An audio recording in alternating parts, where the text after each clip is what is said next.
everybody! I'm Fairy Luna, and I play games on the internet. If you're new here, thanks for stopping by, and if you've been here before, welcome back. Today we're playing Ace Attorney Investigations. This is the game. This is the Miles Edgeworth game that apparently I guess the West just didn't like well enough when it was first released, but I love it. I think it's great. It was great enough to get a remake. 10 out of 10. We are in a flashback inside of a flashback because of course we are. That's how this game goes. This is Edgeworth's first case. It's Edgeworth. Of course you love it. Yes, yes I do, chat. Anyway, welcome in, Val. Hi, Origem. We are playing with baby Edgeworth and little baby Francisca. What is this incredibly overpowering sweet scent? Hi, Rice! It smells like flowers. Uncle Bad, is this it? Hmm? Isn't that Detective Bad and Kay over there? It looks like she's managed to escape the bailiff. No, that's not quite it. Aw, too bad. But it's so pretty! I think you're still a bit too young to be wearing that. But since you found it, I guess I can let you keep it. Thanks! I'll treasure it always! Those two seem to get along rather well. Oh, here. I've got something else for you. Yay! Thank you, Uncle Bad! Earlier, I ate one of these with Gummy. Gummy? Oh, you mean Gumshoe.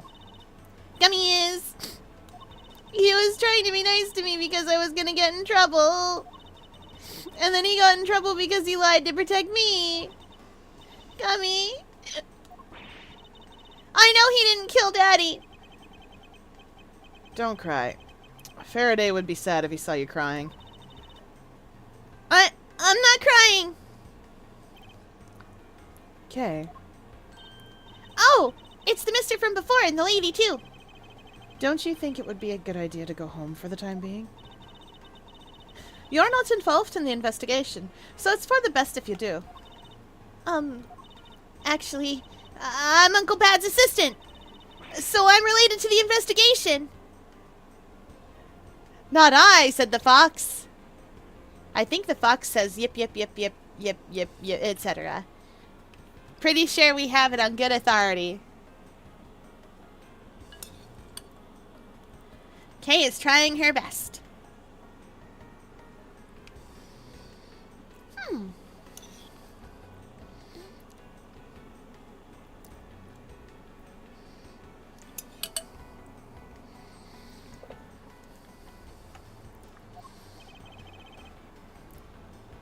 Is that so, Detective Bad? Yeah, I guess.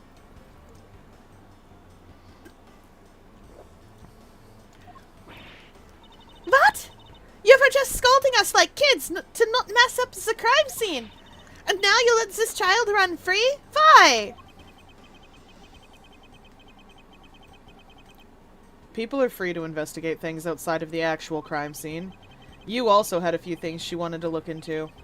Got a problem with that? Hi, Darth and May. Yeah, objections all around. Objections for everyone. Edgeworth gets the best objections. His are all like... Everyone has a superpower. Edgeworth's is thinking about things. I done been bonked.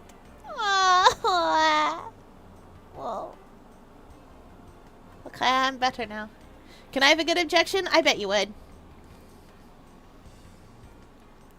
I don't have a problem with that, but I am curious as to what Ms. Yu could be looking into. Uncle Bad, I'm gonna go look somewhere else now, okay? Alright, I'm counting on you. Oh, that's right! Hey, mister! Hmm? Yes, what is it? I know Gummy really isn't the bad guy. I mean it. So, please, find the real bad guy, okay? I won't forgive whoever did this. But in the absence of the perfect piece of testimony and evidence, there is no one else who could be the true culprit other than Detective Gumshoe. Hmm? She wandered off while I was pondering. That sounds like Kay. Hey, that window is open. I have questions. Detective Bad, what exactly was Kay searching for?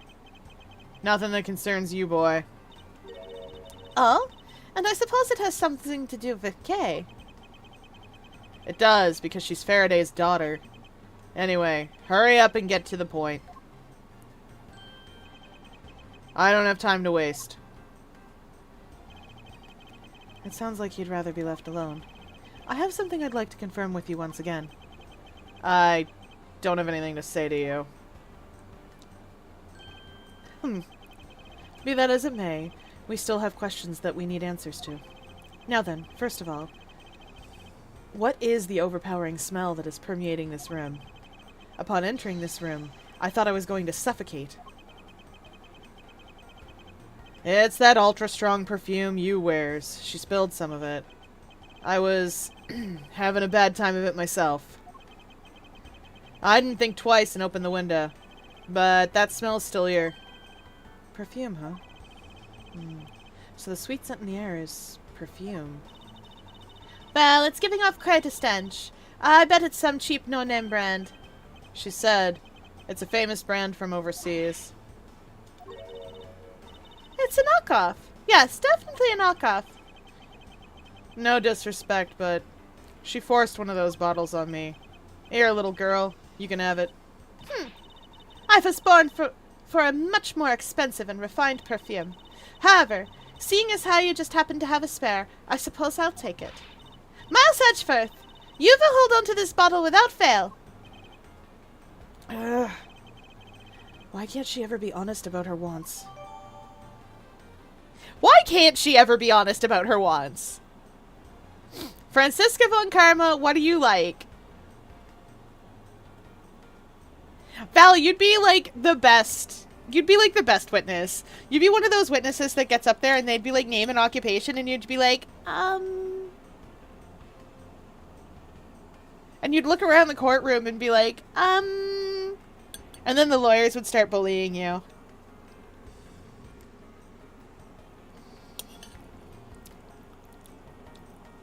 And it would be like the most Phoenix Wright thing. Until, like, I don't want to be bullied. You know this, or alternatively, you'd get up there and you'd be like the cute one and everyone would be like, that's the culprit. And you'd be like, no, I didn't do that. I tried to help, really. And they'd be like, And then it would come out, you did. At least I'd give them accurate information. Well, you've seen before that sometimes accurate information is not correct anyway.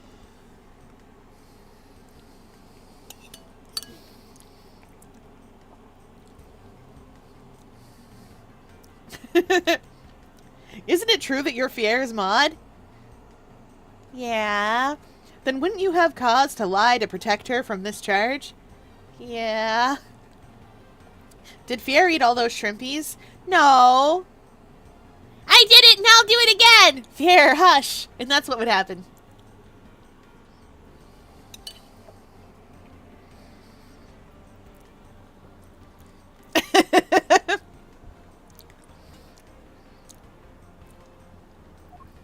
Okay. So now we have the perfume Miss Yu wears. Just fantastic. Is that all you wanted to talk about? If so, I'm going back to investigating.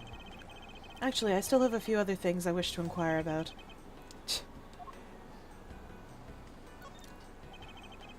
So you were in this room the entire recess? Like I said, I made a call to the precinct to get that big lug down here. But other than that, I was waiting for the recess to end in here. At least your story is consistent. Earlier, you stated that you were in this lobby with Ms. Yu. Yeah, I ran into her in the hallway. She said she wanted to talk to me about something, so we came in here.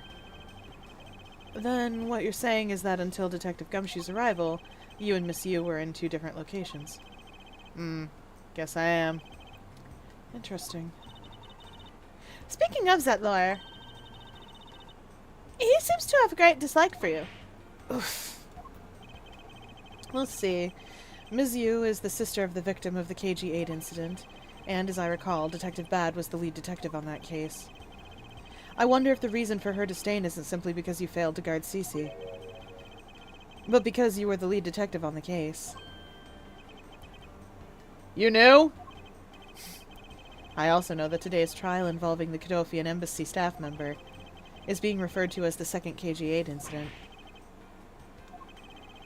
Now then, Detective, I believe it's time you were honest with me, and told me the truth behind your relationship with Ms. Yu and Mr. Faraday, and the KG-8 incident. If you already know that much, I guess it'd be alright to tell you.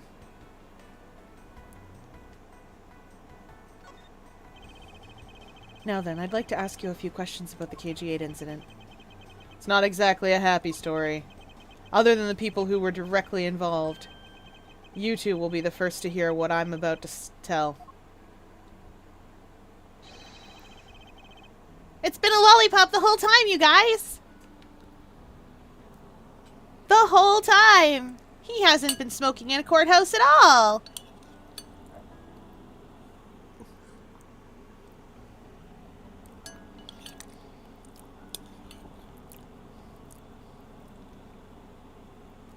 Normally I would be up for Guild Wars too, but aquarium staff is making me have a job interview in the morning. They think if I want a different job in the aquarium that I have to interview for it. But I think my job is octopus. But they told me I have to interview for it.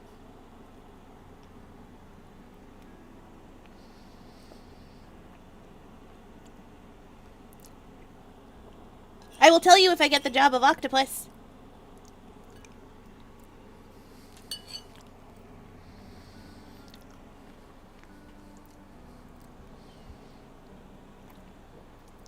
I would like the job of shrimpy inspector. I will inspect all of them and put them in my belly. The ones I do not want, I will give to Edmund, who is one of my son-loving cousins. Or to the other animals.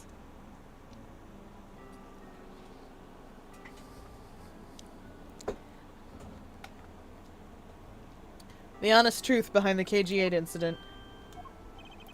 Faraday, you, and I, as you already know, we three were involved with the KG-8 incident. Faraday and I, we were originally on the trail of a smuggling ring. You mean the smuggling case involving one of the Amano Group's secretaries? Huh. That trial was just a front. A facade? Yeah, but the case became tainted. All because the witness who was going to testify about the Amano Group's ties to the smuggling ring, CCU, was killed. Then what became of the secretary who was arrested? His name was Colin Deveray. To be honest, the guy didn't know a thing about the smuggling ring, but he confessed to knowing about it anyway. Deveray was probably being intimidated by the big boss man. Just another scapegoat. The boss man of the Amano Group? He can't seriously mean Mr. Ernest Amano. That can't be right. It's probably just Detective Bad's personal hypothesis. Oh no! Baby Edgeworth, you don't know, but that's foreshadowing.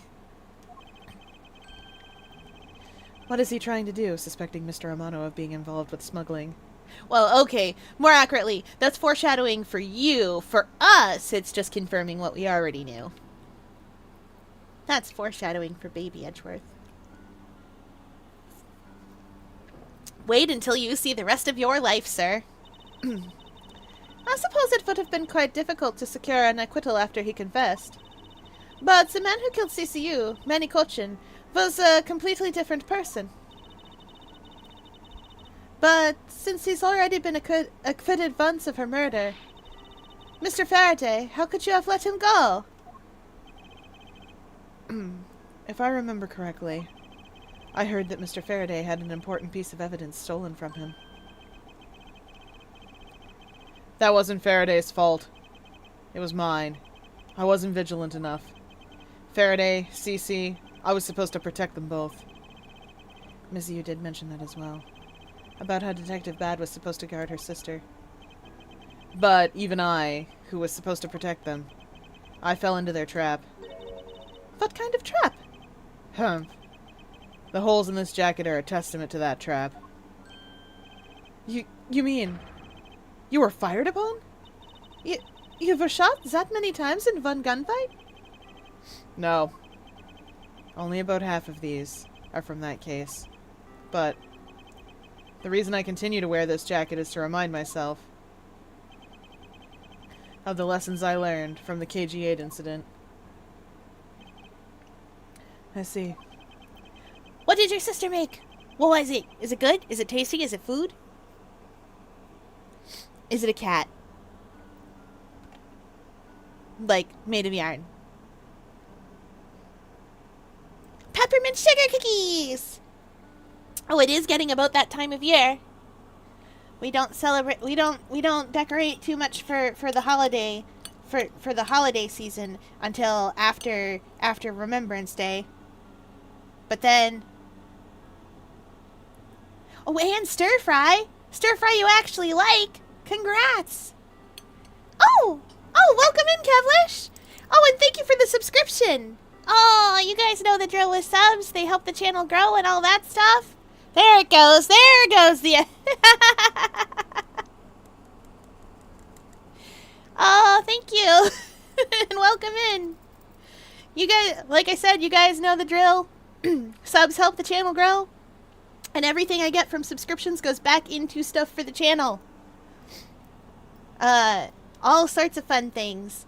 The emotes, the Discord and stuff, and making sure that you guys all have fun things to do. Oh, and more video games, of course, always more video games. This game right here, Twitch money. That's what bought this game. So that I can show it to all of you.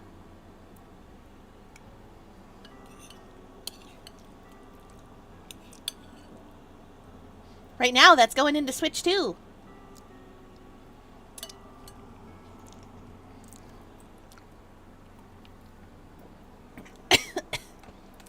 Oh, I have to do a thing. If you're part of the Discord server, excuse me a moment. Ba-da-da-da-da-da.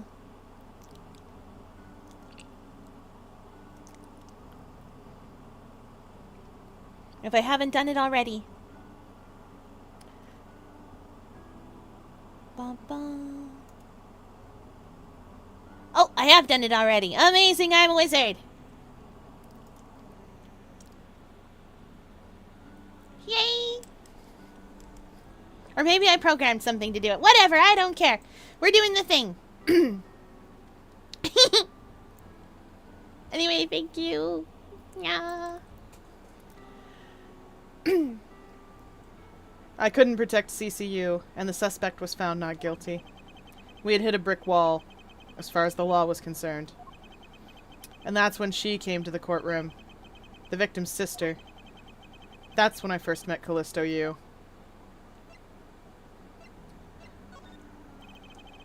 About when you first met Miss Yu. It was on the day of the verdict of the KG-8 incident. It was on the day the verdict of the KG-8 incident was handed down, was it not? Yes, Faraday and I, we apologized to her from the bottom of our hearts. Oh my goodness, the cookies are so good. I would send you some if I could. You could send me the recipe. Then I could make them. I'm a very good baker. Staff doesn't like to let me near the oven because the oven's very big and I'm very small. But they let me have the tiniest little oven that works. It's very tiny. It's big enough for me. It is powered off of a light bulb.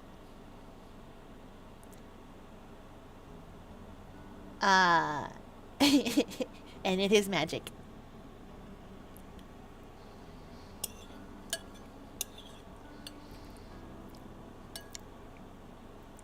It's so small, guys.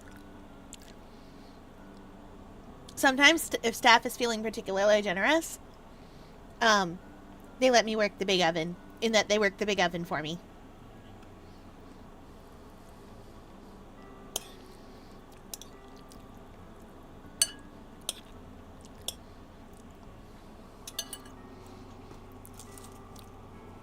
Sometimes they're like, you can't just eat that. And I go, I can. And they go, no, what we mean is you shouldn't. It'll make you sick. And I go, no. And then I keep trying to eat the egg anyway. And then they go, are you trying to bake something? And I go, yeah.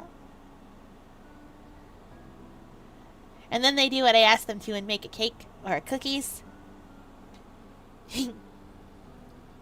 One time I was almost a shortbread cookie. Because they let me mix the shortbread. But I'm very small and shortbread's very big.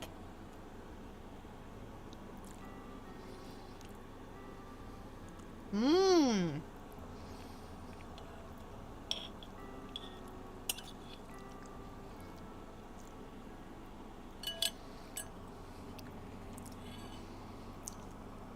Ascending into the sky good. Or maybe I just like peppermint. Maybe it's both. Maybe it's Maybelline. Could be anything.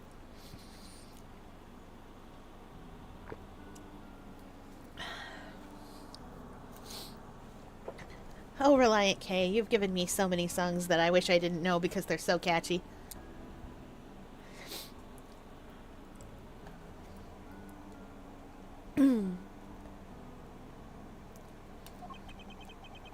It was all we could do, but... Just saying you're sorry won't bring my sister back, she said. And then she gave me a hard slap across the face. Well, she certainly had a lot of self-control to stop at just a slap. Francisca! Francisca! Francisca, is that self-awareness? Is that self-awareness from you? I don't know what to do with that.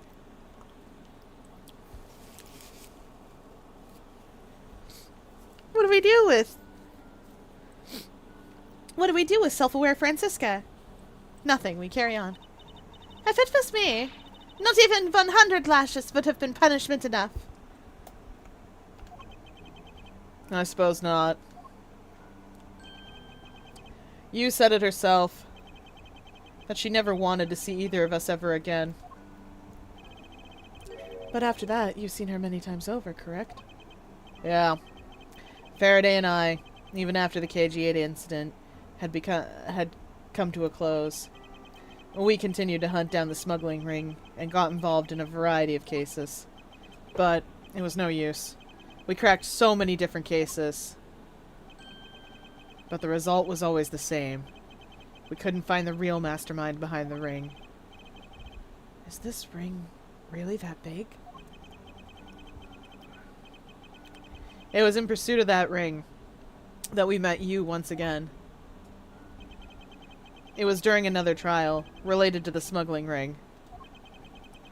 Faraday was the prosecutor, and I, as the lead detective, took to the witness stand. She appeared out of the blue as the defense attorney.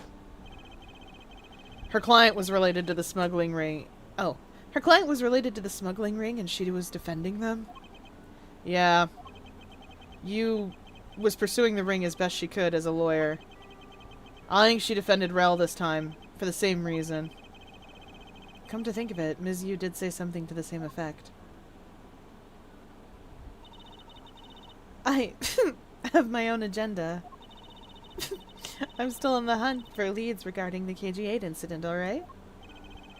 And for that, you have not a single qualm about defending a known killer? Don't put words in my mouth. I said no such thing. The only way I had to get close to Mr. Rel was to be his lawyer. I had no intention of covering for him ever. So don't you dare suggest that I was going to.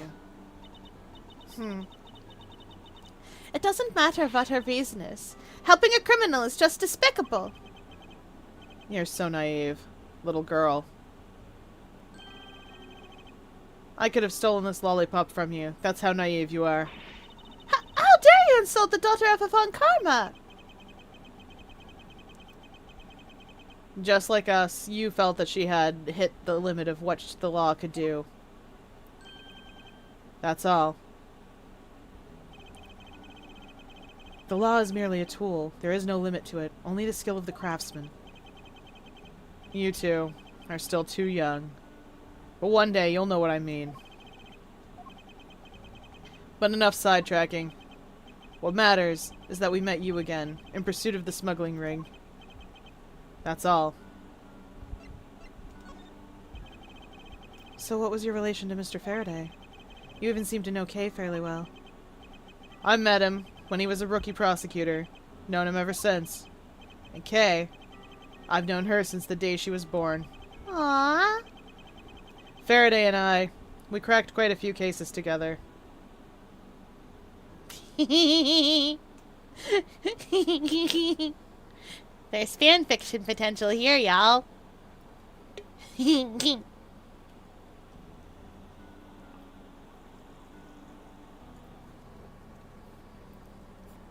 Delicious, delicious fan fiction. There's a ship here. Chat gets it.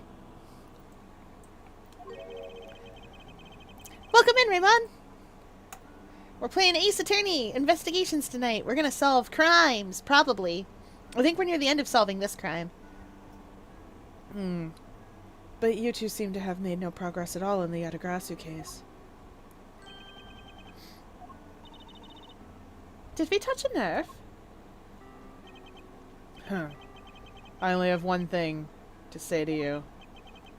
No one knew more about the Yatagrasu than me and Faraday. That's why I was called upon to testify in today's trial. To prove that Rel was not the real Yatagrasu. Which I would have done if he hadn't turned around and accused Faraday. After the accusation, I was asked to testify, but this time, to prove or disprove the accusation. But I guess I won't be doing that either. I sense that there's more to this statement than meets the eye. Perhaps a bit more digging into the Yatagrasu is what's necessary. You claim to know much about the Yatagrasu. Would you care to share what you know with me? What you two should be looking for right now is proof of murderous intent towards Faraday and Rel. I agree, which is exactly why I'm asking you about the Yatagrasu. Fier, why does it have to be the fishbowl today? Oh, well, RNG. Mostly RNG. You suffer.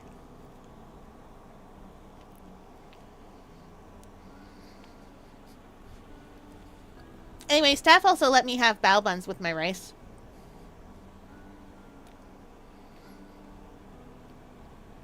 We love bao buns.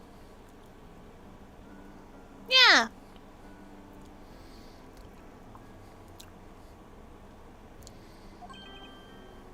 What? The KG-8 incident and the second KG-8 incident. Both of these cases are tied to the smuggling ring. And in both of these cases, the witness who was to testify about the ring was murdered. However, there is one point in which they differ. And that point is the presence or absence of the great thief Yatagrasu. Welcome in, Sir B. I am a very small octopus indeed. So small. So teeny. Mr. Rel claimed to be the Yatagrasu. However, in the middle of the trial, he suddenly declared Mr. Faraday to be the real Yatagrasu. Then, during the recess, they were both killed. Don't you find that to be the least bit odd? Miles Edgeworth! Stop beating around the bush and just spit it out already! I believe that there must be some reason that the two men suspected of being the Yatagrasu were both killed at the same time. A reason, huh? And so, in order to catch Mr. Faraday and Mr. Rel's cold-blooded killer, I feel that I need to learn as much as I can about the Yatagrasu. So you are the small octopus friend? I am such a small octopus. I'm definitely an octopus. I have found one other octopus like me. Sherbert the Pode is one other octopus who is small and talks, but is bigger than me. By like 4 times. 4 times the size. 12 centimeters. That's so many big. That's like a foot tall. Compared to me, who is not. I'm not even 2 inches. 4 centimeters isn't even 2 inches.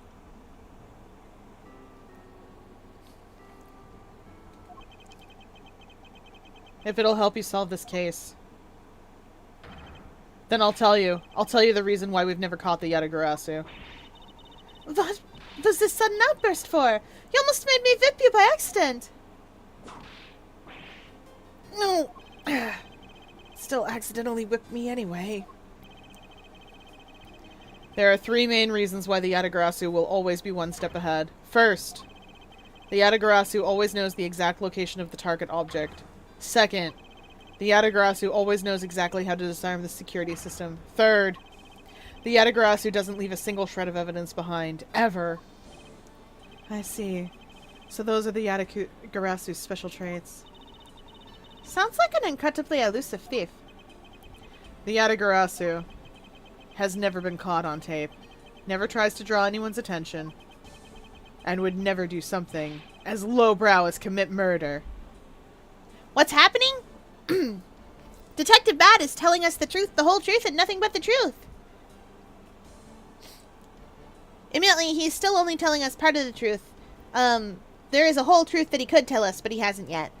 I don't know if he will, or we figure it out.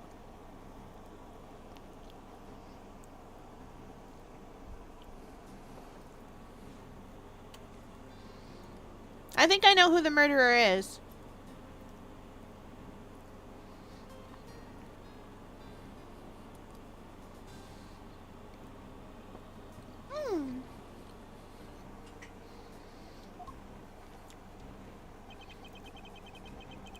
That's how I knew that Rel wasn't the real Yatagarasu right away. You can't, but you can't use that sort of logic on its own to prove that he wasn't. Yeah, I am! Over on YouTube. I am 1 subscriber away from 300. This is a true fact. I have a YouTube, by the by. I've been working on it. I've been trying to put shorts. When you guys make clips here, I put them as shorts. Clips here on Twitch, I put them as shorts over on YouTube also.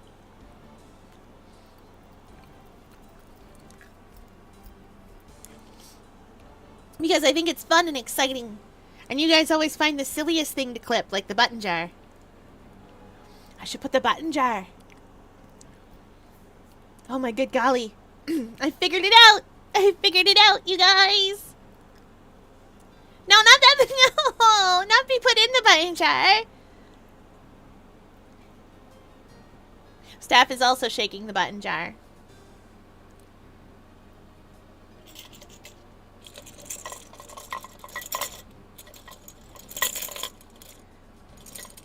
You get that away from me! No! Ah! No.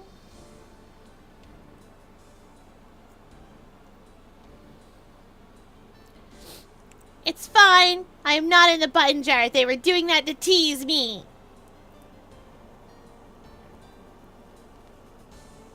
How dare!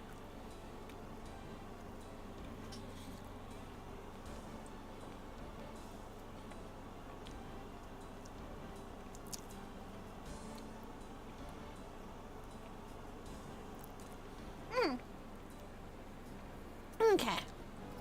How dare. Who's on staff today anyway?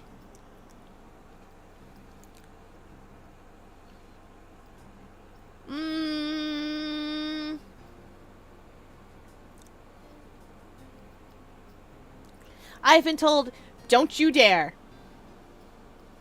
I don't know what that means. But that's what I've been told.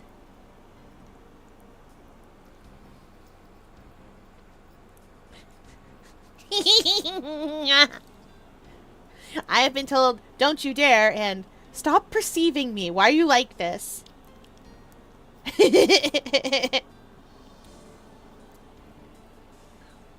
So I think that is all you are allowed to know about staff today.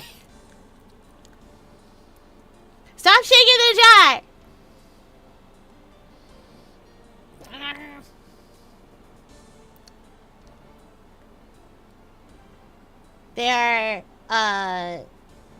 little grumpy.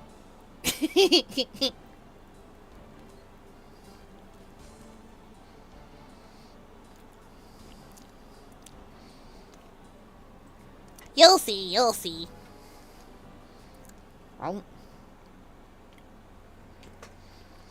Anyway, the important thing is that none of them are Cool Staff. Cool Staff is only here on Friday. And that's so many days away. Oh, the button jar! It's an actual jar of buttons. See, the thing is, I'm very difficult to contain unless I'm in my actual tank. So securing the octopus for travel is very difficult. But I get very excited with buttons. I get very excited about buttons and other sewing notions and things. Because they're fun, because I like to crochet. So I get excited. And so they got a jar of colorful buttons. They got a jar of colorful buttons. And I went into the jar of colorful buttons. And then they put the cap on. And then I couldn't get a good enough grip. I couldn't get a good enough grip on the inside of the jar and also the cap to twist it open because of all the buttons. I kept slipping because I kept gripping the buttons to turn the thing, and then it kept slipping, and then I couldn't open the jar. And they were like, "That's what you get," and I was like, "No!" And that's how they secure me when they are displeased.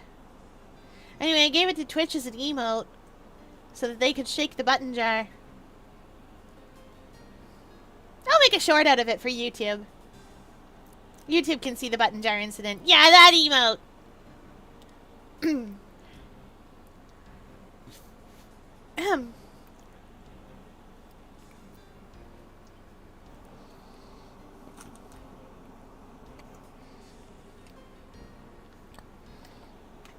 Okay.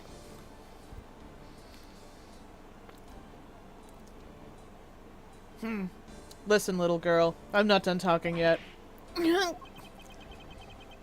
What's different about this time was that the evidence related to the smuggling ring was sent to the police. And the sender was none other than the one who infiltrated the Kodofian embassy. The Yatagarasu. The Yatagarasu sent the evidence? Until now, the Yatagarasu would always publicize any corrupt dealings through the mass media. But not this time. The evidence this time was something only Faraday and I, and a select few others knew about. In that case, how can you be so sure that it was the Yatagarasu who sent it? That's easy. A special card that only the Yatagarasu uses was attached. That's how I can be so sure. And just what sort of card is it? Here, take a look at this article. Whenever the Yatagarasu wants to publicize something, a white card is sent along with the stolen information. But when we questioned Rel about what was sent along with the white card, Rel had no idea what it was. Ah, that's how Detective Bad knew that Mr. Rel was a phony. Thank you very much. I have a much better understanding of the Yatagarasu now.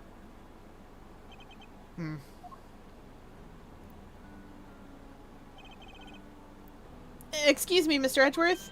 Yes? His Honor would like to transfer the evidence from today's trial over to you. So if you could please head over to the courtroom, it'd be much appreciated, sir. Understood. I'll be there shortly. Detective Bad, what does the law mean to you? Finding the answer to that question is the only reason I'm still alive. I became a prosecutor to find the answer to that question myself. And to play a part in ensuring that all criminals everywhere are found guilty. Wow, Edgeworth. Be chill. Edgeworth can't be chill. He doesn't know what chill is. Oh, it's you, Mr. Edgeworth. It appears that His Honor is still a bit dispirited. Well, for the first time today, I experienced what it's like to stand at the witness stand. I now have a greater appreciation for just how hard it is to give testimony. Well, there's no reason for you to be all depressed about it, Your Honor.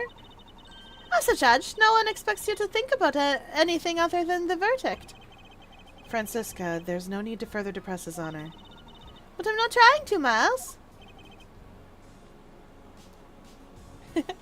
Welcome back, Origem. Thanks for the lurk. I shall paint defensively to prevent surprises. Your Honor. Your Honor, I've come to collect the evidence that was to be transferred to me. Hey, Your Honor? The evidence? Your Honor! Oh! Yes, can I help you? I'd like to collect the evidence now, sir. Your Honor, do you think you can stay focused long enough to at least do your job? Oh, yes, I'm sorry. And I would, except that a defense attorney has yet to arrive. She's busy with the investigation, so let's keep this brief, shall we? Very well. In that case, please confirm that all the pieces of evidence are present. Furthermore, the evidence that was used in the murders of Mr. Faraday and Mr. Rell are also included, so please go ahead and use them in your investigation into their case. Understood, Your Honor. The pieces of evidence that were used in the murder of those two men. This could be a very good chance for me to find new leads regarding their case, and maybe even something that will finally lead me to the truth. I've placed all of the evidence over at the prosecutor's bench for you. I see. Thank you very much. I'll go and confirm that they are all accounted for.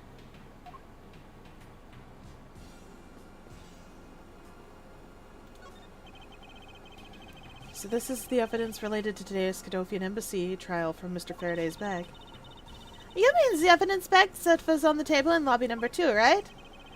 Yes, finally. Now we can take a look at the evidence itself and not just data about them. Let's be sure to thoroughly examine them while we have the time. Agreed. I want to take a good look at all of the evidence from the embassy murder, too. Why is that? Because I still don't fully understand what today's trial was about. Oh, Francisca. Baby Francisca is so cute. She's 16 years old here. She looks 12. Ah! Don't point your crop at me just because you don't know something. And don't you try to order me around just because Papa chose you today. I see someone is still sore about not being picked by Mr. Von Karma. It's also real to see the knife up close. So we have the knife, the gun, an envelope.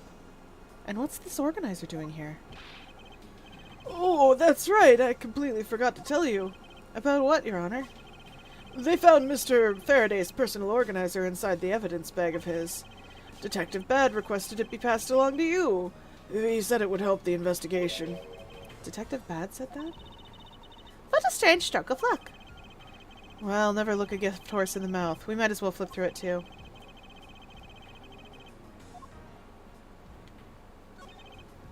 This gun.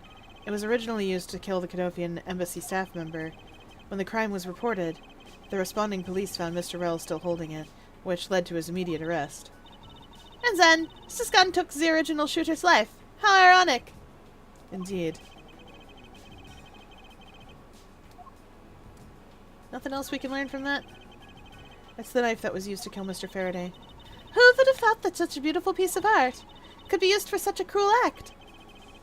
And it's never crossed your mind that you use your riding crop for the wrong purpose?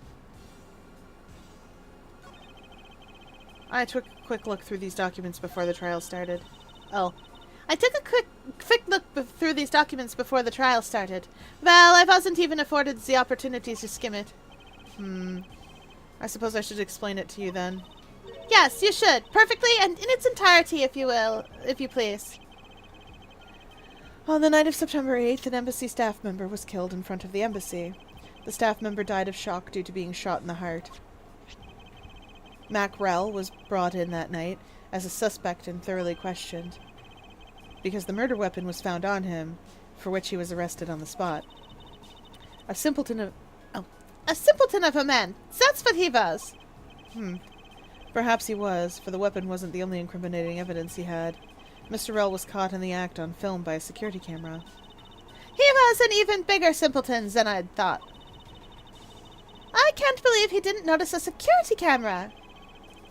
The Cadofian Embassy's security system is supposedly very well designed. He may have simply not been aware that there was a camera in the area. So, have you seen the contents of the video for yourself? Yes, the surveillance video the security camera took was played during the trial by Mr. Faraday. You can clearly identify Mr. Rell on it. Even the sound of the gunshot was crystal clear. So, the footage included sound, huh? I don't think I'd ever want to see the moment of someone's death in real life. Me neither.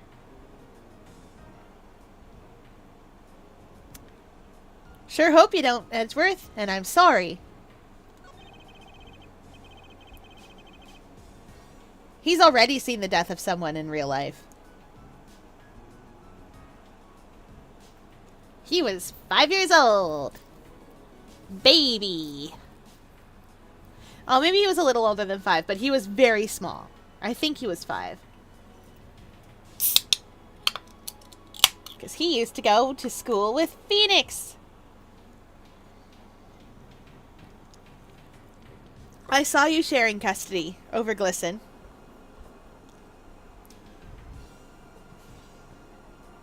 We only swapped when the police, Shrimpo, came.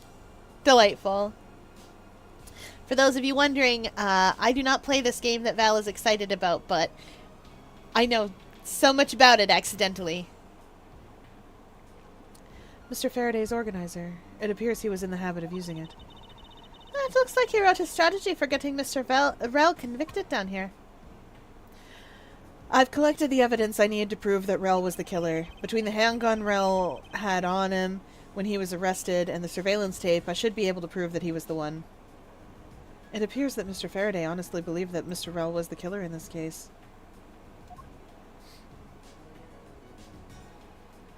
The sound of his handgun going off was recorded with superb clarity on the surveillance video. I also have evidence that I can use to prove that Rell is not the real Yatagarasu. And it would also appear that he had proof that Mr. Rell was not the Yatagarasu. No matter how he may try to play it, as long as I have the Yatagarasu's key, I can prove he's a phony. If I present it to him in court, it should clear everything up. And he apparently also had a very definitive piece of evidence.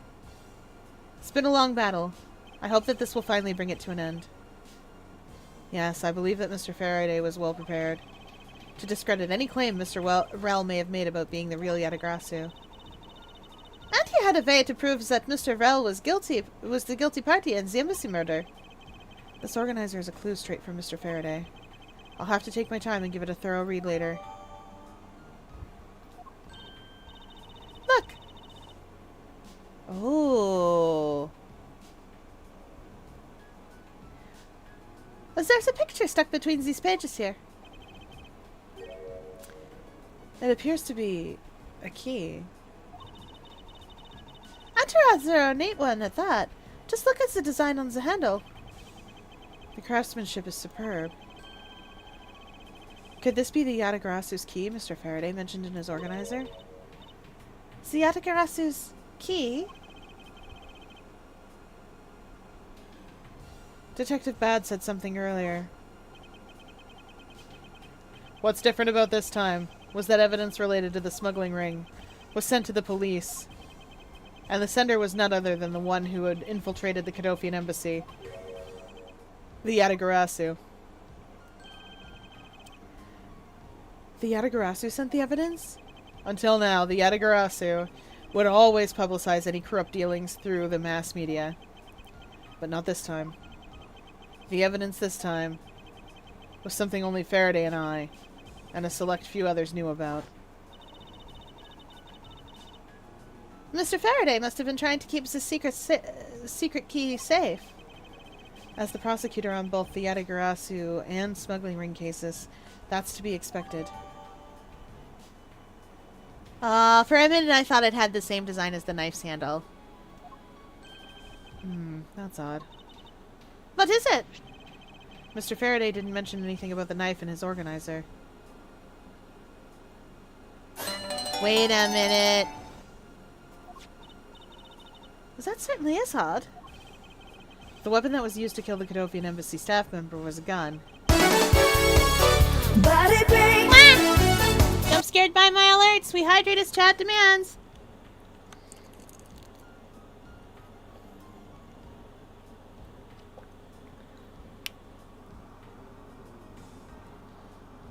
Okay. And a big stretch. Big stretch.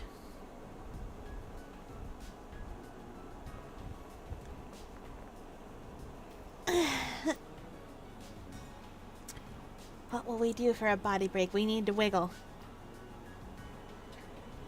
But if I do twists again, I'll explode. It's wiggling time. Wiggle, wiggle, wiggle, wiggle. Okay, okay. We will do bicep curls. Yes, yes, yes. Yeah. 1, 2, 3, 4, 5, 6, 7, 8, 9, 10. 1, 2, 3, 4, 5, 6, 7, 8, 9, 10. 1, 2, 3, 4, 5, 6, 7, 8, 9, 10. Okay, we did it. We did it. Yeah. I did it. Do do do do do do do do do do. But if that's the case, then where did the knife that was used to murder Mr. Faraday come from? Isn't it obvious? It was brought into the courthouse by Mr. Rell. That's the only logical conclusion, right? No, because it's not that easy to smuggle a weapon like that in here. Every person who enters the courthouse doors is checked thoroughly for contraband. Furthermore, the suspect was handcuffed, making it impossible for him to bring a knife as large as this inside. In that case, how do you suppose this knife ended up inside the courthouse? I need to think carefully here. There's nothing related to the knife written anywhere in Mr. Faraday's organizer. However, it is a fact that this knife came from Mr. Faraday's evidence bag. Whoa, wait a minute. Conversely, there is one item listed in Mr. Faraday's organizer that no one has claimed to have seen today. So in order to solve this mystery, I believe that I will need to take another good look at the evidence. Miles Edgeworth, can I take the fact as you have yet to answer me to means that you don't have an answer for me? Actually, I do know the answer, Francisca. What? Then what is it? Of the pieces of evidence we've been holding one of the pieces of evidence we've been holding has been hiding a secret of its own. And it was through this piece of evidence that the knife was brought into the courthouse. Whoops. I think it might have been the knife itself. I think that's the Yatagarasu's key.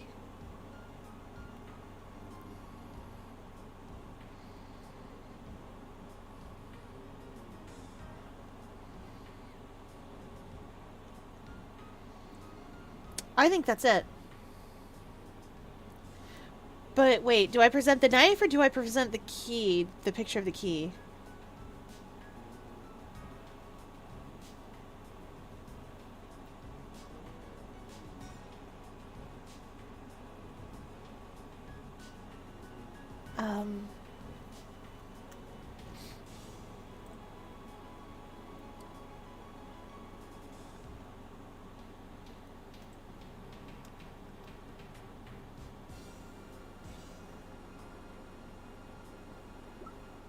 Oh.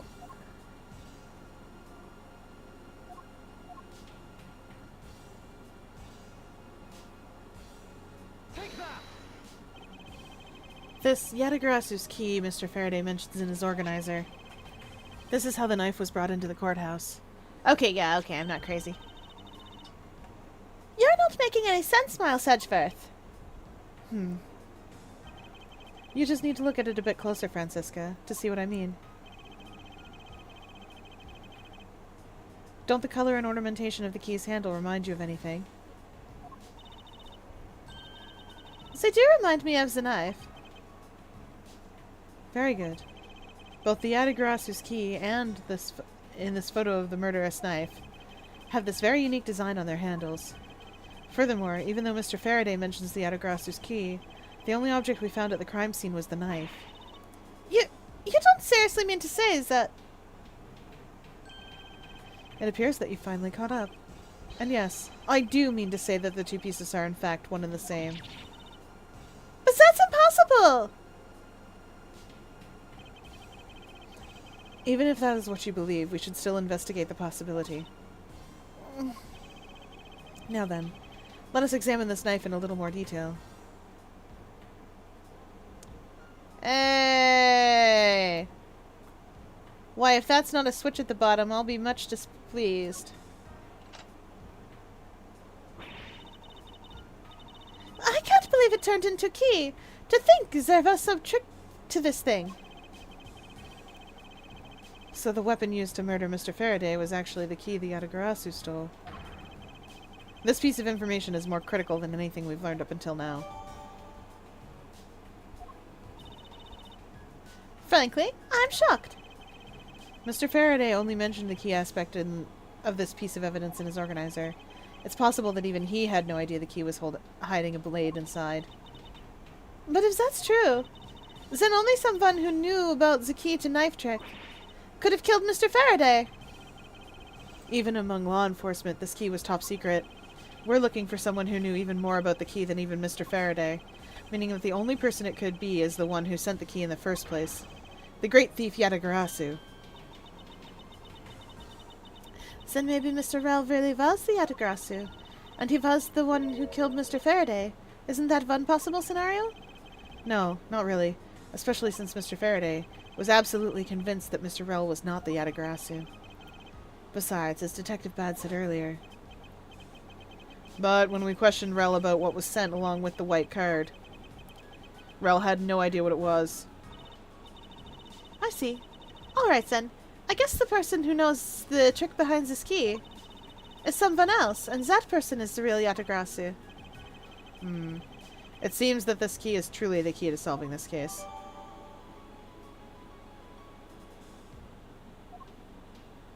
Okay, the knife's been updated as well. Neat. That's odd. We're short one piece of evidence. And that piece that's missing is the surveillance video that was played in court. The surveillance video? How could a piece of evidence like that just disappear? Where did it go? The video showing the moment in which Mr. Rel committed the murder. Where could it have gone indeed? I bet I know! Are you done with your inspection of the evidence? Yes, I'm finished.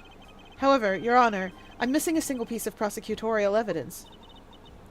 Your Honor, for you derelict in your duties. What? No, I dare not lick my duties. What do you take me for? No, Your Honor. The most important piece of evidence in today's trial. The surveillance video is not amongst the evidence you laid out for me. But I brought Mr. Faraday's whole bag with me from the crime scene. Maybe the tape is still somewhere at the crime scene? I know where it is! There's something wrong here. Something about this missing piece of evidence. It would appear that for me to find the answers I seek, I will have to pay another visit to the scene of the crime, defendant lobby number 2. Amazing. We're whipping right along, chat. What's this guy doing here? Why are you here? Go home to the future. Why are you here? Nyarg! Listen, Mr. Wolfpack, go home. Mr. Wolfpack Dragon Man. That's Detective Bad. But who is he with? I don't hate him. I just want him to go home. He gets in the way. He has okay. He has the problem that you guys are going to see us have when we go to Cantha. He has the problem where he and I both have, well, he and Edgeworth rather, both have very clear ideas of what they want and what they want to accomplish, and they want to accomplish the same thing, but they have such clear ideas about how they wish to do that that only their plan will work in their minds. And they get mad at anybody else. But the problem is that their plans don't work together. You'll see. I've never seen that officer before. So did you find it? No, not yet, and I've looked everywhere. I see. Well then, please continue with the search. Understood. I'll continue the search. Heh. So you're the one running this show. Prosecutors like you shouldn't even be allowed at crime scenes. How dare you? Just who do you think you are?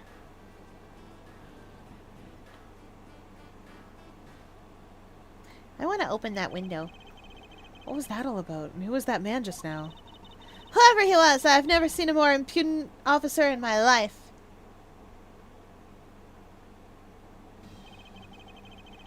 Does he even know that we're standing right behind him? I know you're standing right behind me. What do you want, kids? It looks like you were paying attention after all. He's got a mirror, guys. He's got a mirror. Of course I was. I have eyes in the back of my head. Ah, so that mirror isn't just for vanity's sake. That's for him to keep an eye out on who or what is behind him at all times. So tell me, Detective Bad, who was that rude man just now? The guy came here from the Republic of Zhangfa to study. He's Agent Lang. He's trying everything he can to revive the lost honor of his family. He's traveling the world to study different philosophies of detainment from scratch. By visiting various police departments around the world, he has a lot of dedication. He's still just a rookie cop, but I sense a strong grudge of some sort from him. The guy's more useful than Gumshoe, even if he is rude. Well, he sure has a lot of guts to come to this country and give prosecutors a hard time. I agree. However, I can think of one young lady that statement also applies to. Anyway, what was the agent looking for, Detective Bad? Earlier, that little girl was poking around in lobby number 1 as well. Like I said before, it's got nothing to do with the two of you. I highly doubt that it has nothing to do with me. Fine, if this is the game I must play, then I will take this opportunity to draw out what he's been hiding and what happened in this room straight from him. Is that his fun tiny TV? Detective Gumshoe was rather shocked at this and said it is huge compared to his own. Ha! Anything you compare with something he owns will always seem grandiose. Speaking of grandiose, I'd say that ego of yours could use a little deflating.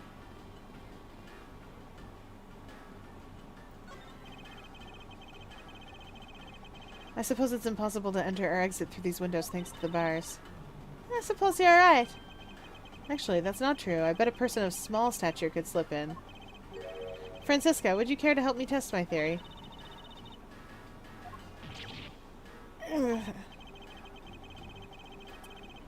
Drat. I must remember to be more tactful around the vertically challenged. I mean, she also wouldn't fit through the bars, though. Her head wouldn't fit. I do. I've got a mirror, too. Are you babysitting that mirror?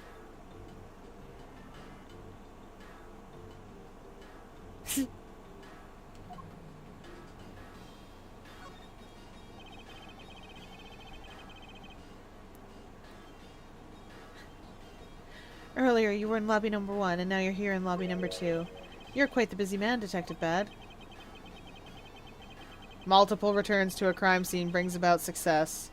That's what we detectives say. I see. In that case, you wouldn't mind if I asked you what happened today, correct? I don't have anything left to say to you, boy. Boy? You'll see. I will draw my answer from you, one way or another. Would it kill you to help us even a tiny bit in our investigation? I gave Faraday's notebook to the judge earlier. That's help enough, don't you think? Please, we are asking you for just a bit more of your cooperation. Don't push me, kid. I'd like to ask once again about what happened around here at the time of the crime. I refuse to answer. Any more investigating you do would be a waste of time.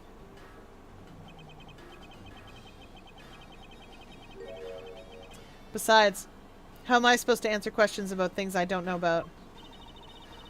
Things you don't know about? But aren't you supposed to know everything? He should. Wait, is it possible? Maybe he doesn't know about the trick behind that piece of evidence. I should try showing it to him. It may prove to be the key to getting some answers from Detective Bad.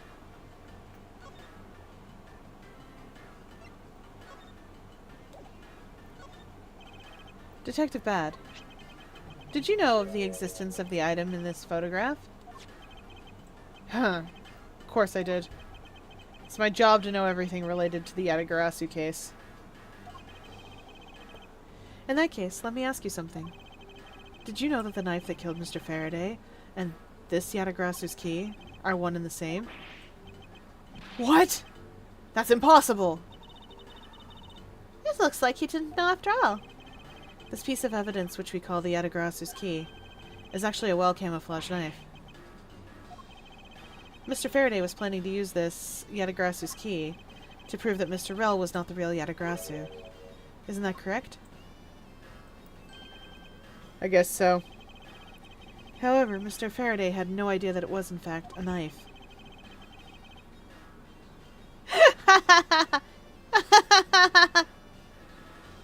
What have you got there? A knife! No! Greatest 6 seconds of my life!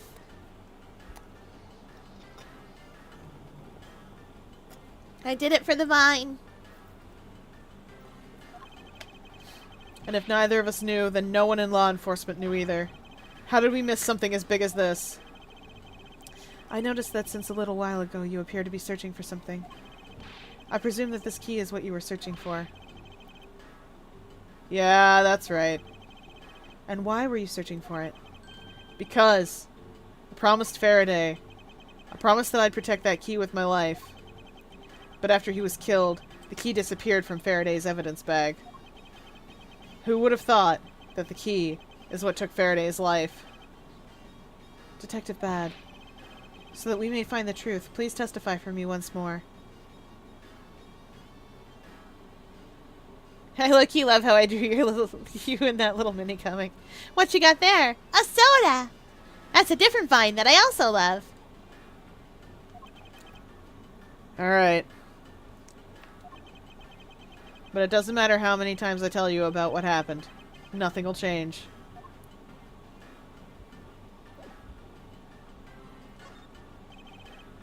Detective Bad, I ask that you please testify once more about what happened in lobby number 2 and what you experienced in lobby number 1. My answer is still the same. And this is the last time I'm going to do this. That's fine, because I only need this one last time to clear everything up. And find the truth behind this case. Ooh, we're doing the testimony thing. Oh boy. Oh boy.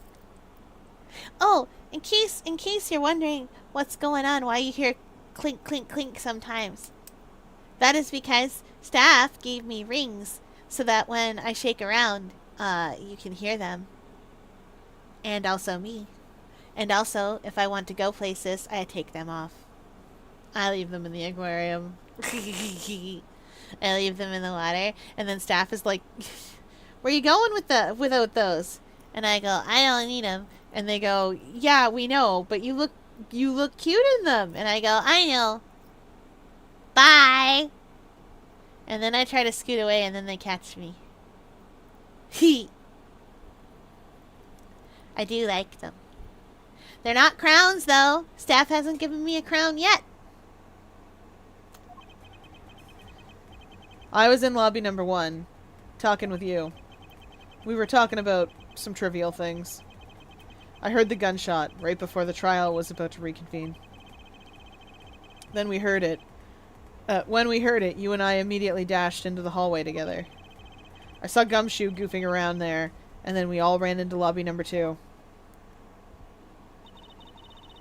It sounds like the exact same story he told us before. Indeed.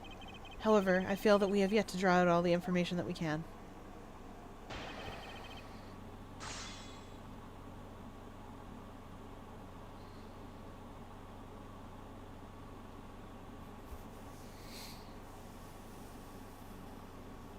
Okay.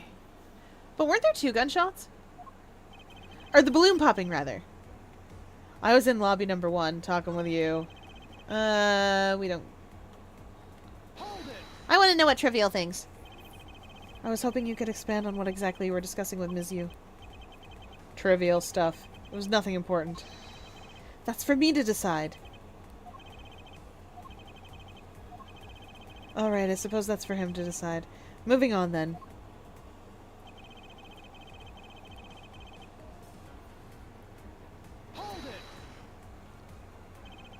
Until you heard the gunshot, did you notice anything else that was out of the ordinary? I didn't hear any other strange sounds until that gunshot. If the gunshot Detective Bad heard was really the one from the murder, that would give the other piece of evidence an entirely different meaning. I ask that you please amend your testimony with that statement just now. Sure.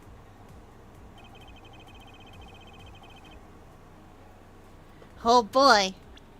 I know what to do with this. Balloon.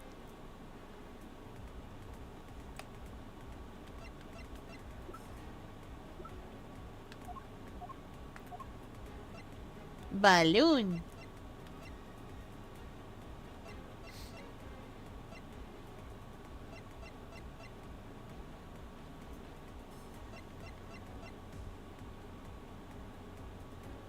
Balloon.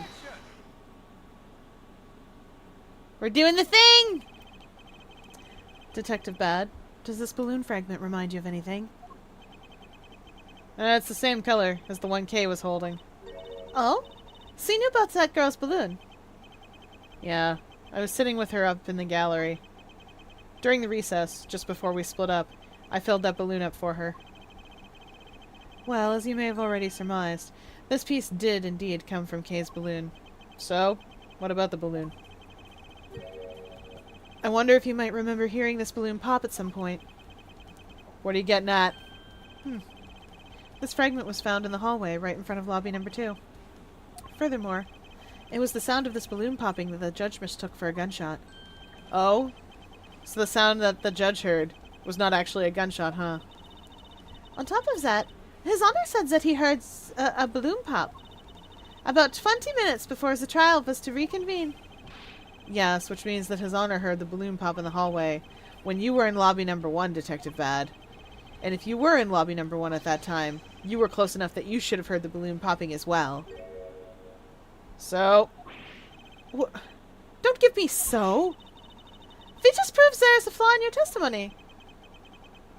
The crackling of the truth is louder than the sound of your sweet naivete cracking. And since you kids don't seem to know, let me fill you in on something. Did you ever stop to think why the doors and walls of this place seem so rugged? That's because they were designed to keep secrets from being leaked.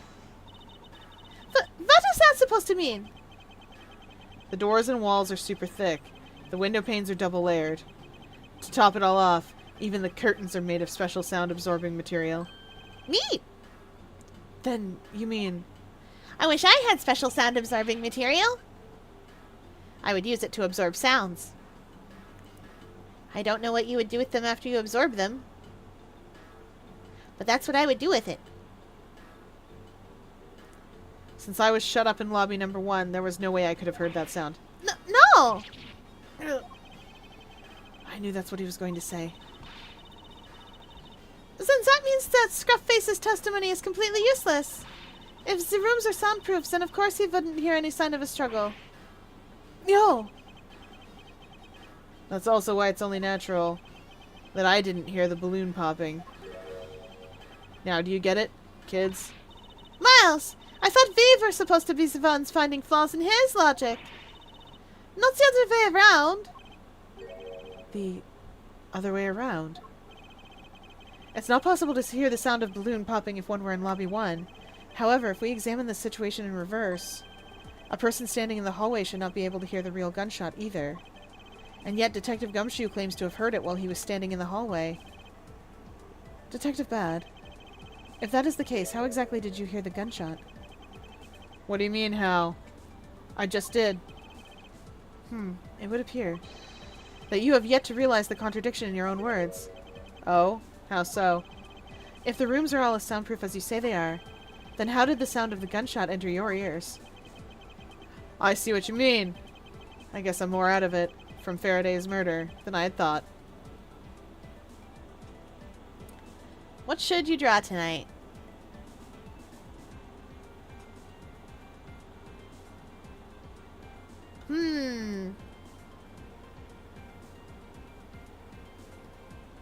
I don't know, but I suddenly got the song Evelyn, Evelyn stuck in my head. Evelyn, Evelyn, why are you running away? Don't you feel like severing? Everything's just come together. I like that song. That's very useful, thank you. Oh no. Guys, I have been Phoenix righted. Oh dear. Maybe I will be Phoenix wronged later. No, I know. Ugh. Chat, I am so EPBB. Did you know? I don't know how I got that way.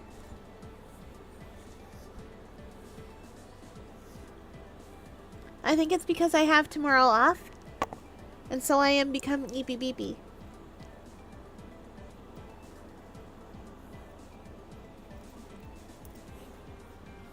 No. Maybe it's because I ate all the tasty things. Maybe it's because I don't have enough caffeinated beverage.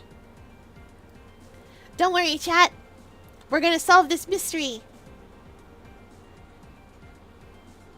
We're gonna solve it. Which means what exactly, Miles? In the end, what does it all boil down to? It boils down to this. There must be a reason. As to how Detectives Bad and Gumshoe heard the gunshot, they theoretically couldn't have. It looks like we need to examine the state of the crime scene again, huh? the state of the crime scene. Wait, can it be? It's that ultra-strong perfume Yu wears. She spilled some of it. A window in lobby number 1 was open to allow the perfume Miss Yu spilled to dissipate. What? And way too noisy. Lobby number 2's television. It looks like it was set to an incredibly high volume.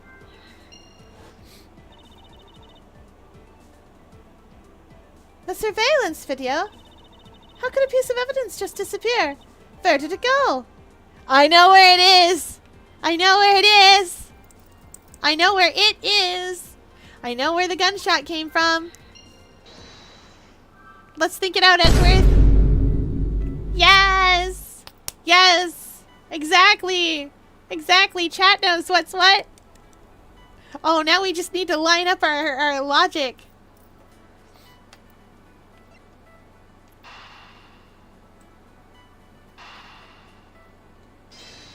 These better connect. It's simply not possible for the killer to have escaped through barred windows. And yet, the fragrance of perfume managed to escape from defendant lobby number 1. Of course, incorporeal things can move freely through these open, barred windows.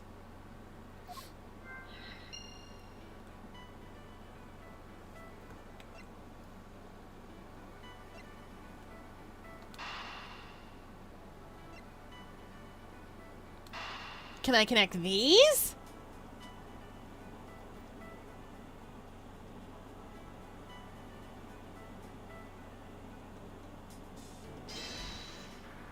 They must connect, right?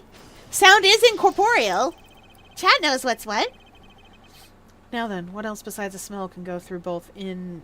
It can go both in and out of an open barred window? The answer is sound. So, no matter how careful the killer was, if the windows were open, the jig would be up. And since the windows in both the defendant lobby number 1 and the hallway were open, that explains how the sound of a gunshot could be heard in both locations.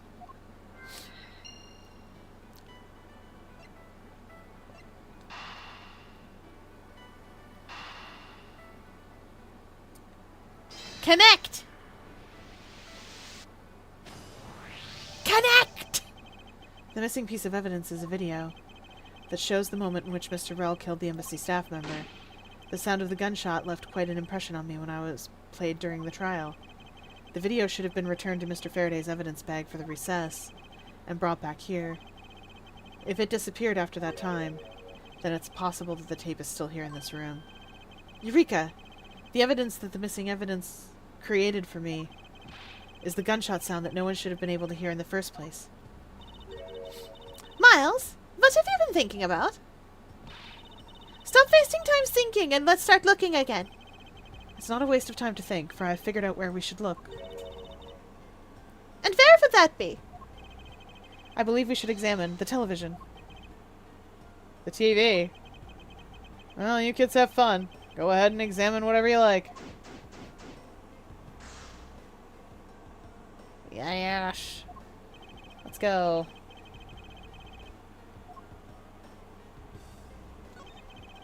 It's a video player, and there seems to be a videotape inside. It looks like it. The tape must have stopped on its own when it reached its end. This tape. Could it not be the missing surveillance tape? I suppose, but...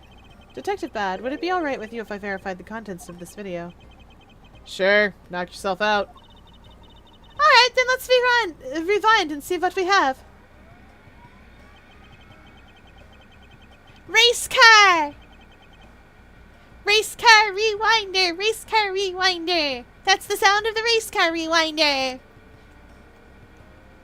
If you guys don't know what I'm talking about, VHS tapes needed to be rewound, as you all know, probably, hopefully. And the thing about VHS tapes needing to be rewound was that they could be rewound in the VCR, sensible. But if you wanted to, you could also, and you wanted to prolong the life of your VCR and also your tapes, you could also get a purpose-made tape rewinder. And rewind your cassette tapes, your video cassette tapes that way. And it was shaped like a race car, and it was the best one, and it made this noise. If I remember correctly, the footage of Rel killing the embassy staff member should be at about the 30-minute mark from the start of the tape. Understood. This should be about right. Now then, let's see. Ah! This is footage of Mr. Rel shooting the embassy staff member. I knew it. The missing piece of evidence, the surveillance video, was here all along.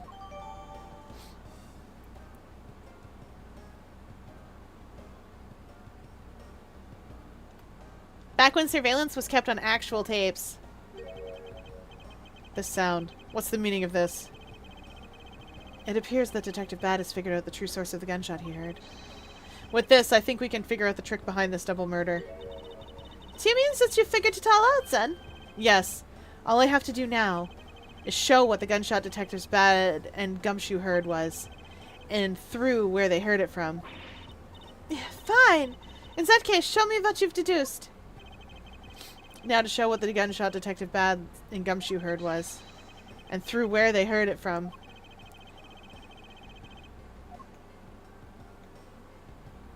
Oh, do I deduce the window? Or do I deduce... What do I deduce?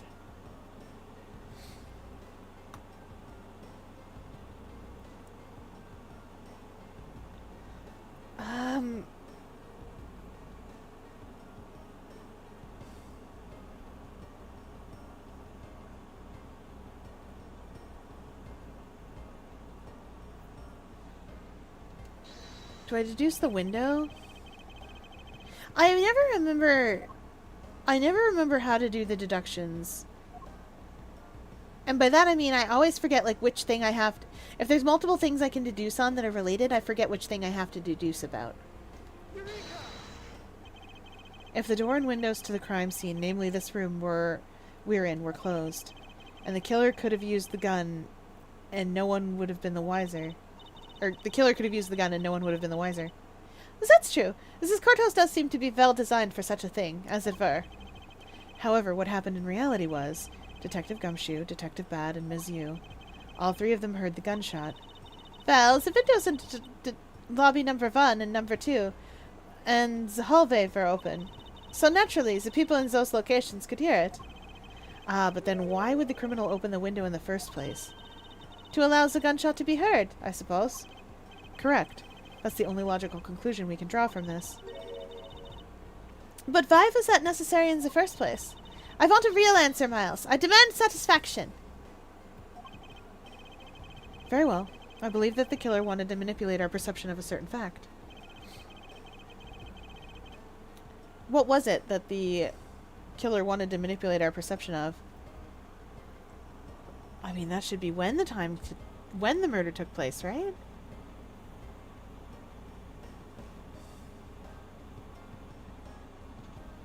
Because we know what the murder weapon is. It's a gun. We know where the murder took place. The killer wanted to fabricate the time of death to their precise wishes, and they used the gunshot in the surveillance video to do so. So that's why the tape was left running. You mean the gunshot I heard was from this video? Yes, which means that the murders really occurred at an earlier time than we thought. It must have been during the recess, but before Detective Gumshoe was on guard duty. Someone who has no alibi for that time period, and planned this crime out in advance. That person is the real killer. Oh boy! Oh boy! Let's find our real murderman. Mr. Edgeworth! Yes, what is it? Ms. Yu is asking for you. She's in the courtroom. She says that she's identified the murderer, but that she wants to clarify something. Huh, looks like Miss Yu is still investigating something. Understood. Please tell her that I'll be right over. I'll come along. I want to hear what she has to say. It would appear the time has come to uncover the truth. Guys, do you think the murderer is you? I mean, I know I'm not the murderer, but what if it's you?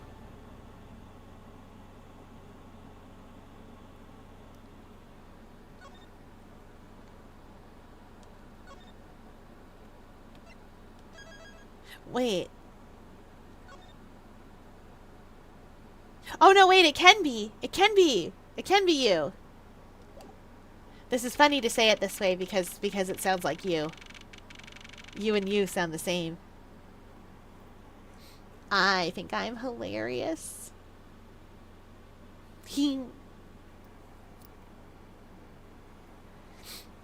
Okay. Okay. Let's go.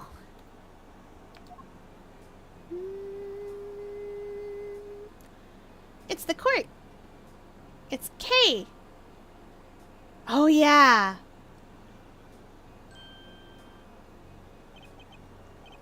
Kay, what are you doing here? Oh, hello, mister. I'm still investigating. But the object you're looking for has already... Kay, don't mind him. Please continue with your investigation. Okay, you got it. Detective Bad, haven't we already found what you were looking for? If it means I can keep her in the dark just a little longer, any little task will do. Oh? You're more sympathetic than I thought. Humph.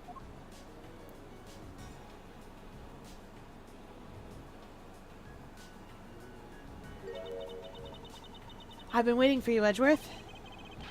I've also been waiting for the moment in which we can finally lay this case to rest. The moment in which we can finally lay this case to rest? Wasn't that when we placed Detective Gumshoe under arrest? I think we've more than solved this case already. Don't you? We'll see. It all depends on whether or not your logic holds. Oh, I see we even have a viewer in the gallery. And why, even Mr. Bad is here. A viewer in the gallery? I'm hardly just a bystander. I have a duty to see this case through to the end. No matter how it turns out. Oh? Is that right? Anyway, I thought you might like to hear what I've slaved away to find out. I've taken statements on every single person's movements during the time when our suspect was in the hallway. I also confirmed that there is no possible route of escape from lobby number 2. Therefore, the killer must without a doubt be Detective Gumshoe. And that's all you have? Yeah, that's all there is to my conclusion in this case. Sorry, but I beg to differ. Then beg.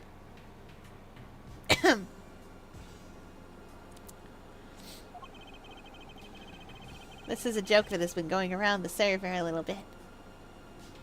In a trial, there's always time for a rebuttal, and we are standing in a court of law. It'd be more than appropriate to follow the rules of court in this case, don't you think? How absolutely like a rookie to think such a thing. But, alright, I'll play along and give you a proper testimony. If my logic is correct, then I've already won. All I have to do now is prove it by showing who the real killer is. Oh, Edgeworth, honey. Oh, but she's really good at this. A killer is you!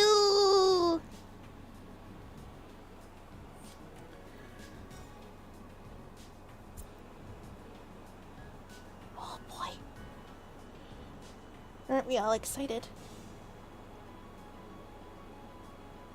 Yeah. We can do this. Anyway, I almost forgot again until I glanced over at chat, but YouTube is at 299. It could be at 300. Okay, here's the deal, chat. I'll put it on Blue Sky later. You guys get me to 1,000 subscribers on YouTube and we'll do something about it. I don't know what we'll do. But you guys get me to 1,000 subscribers on YouTube and we'll do something about it fun.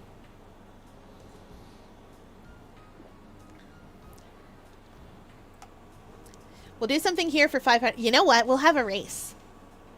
We'll see who can get there first. Twitch is starting a little ahead. But we'll see who can get there first.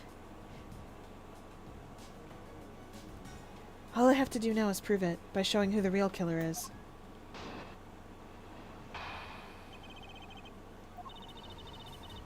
Everyone, sans the suspect, had an alibi for when the gun went off. Furthermore, the areas around the crime scene have been thoroughly investigated, right? I also confirmed that there's no possible escape route from lobby number 2, which leaves us with one unshakable conclusion. The Detective Gumshoe is the killer. Now, you have your testimony. I expect a good rebuttal, Edgeworth. But of course, there's no need to confront her logic head-on right now. I should instead focus on drawing out any trump cards she has up her sleeve.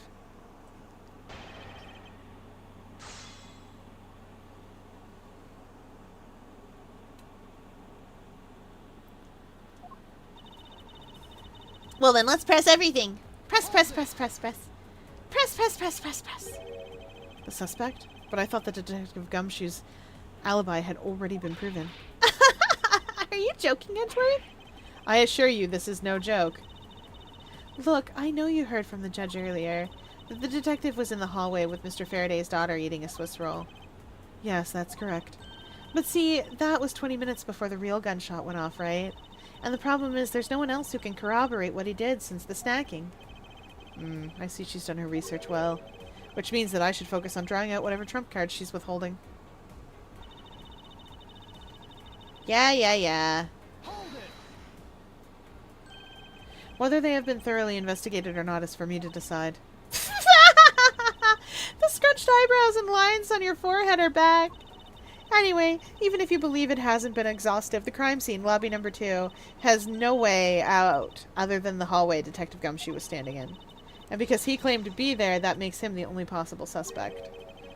But isn't it also possible that someone escaped through the window and into the garden? That's the first place everyone looked, silly. The police aren't a bunch of lazy bums. They looked into every possibility, you know?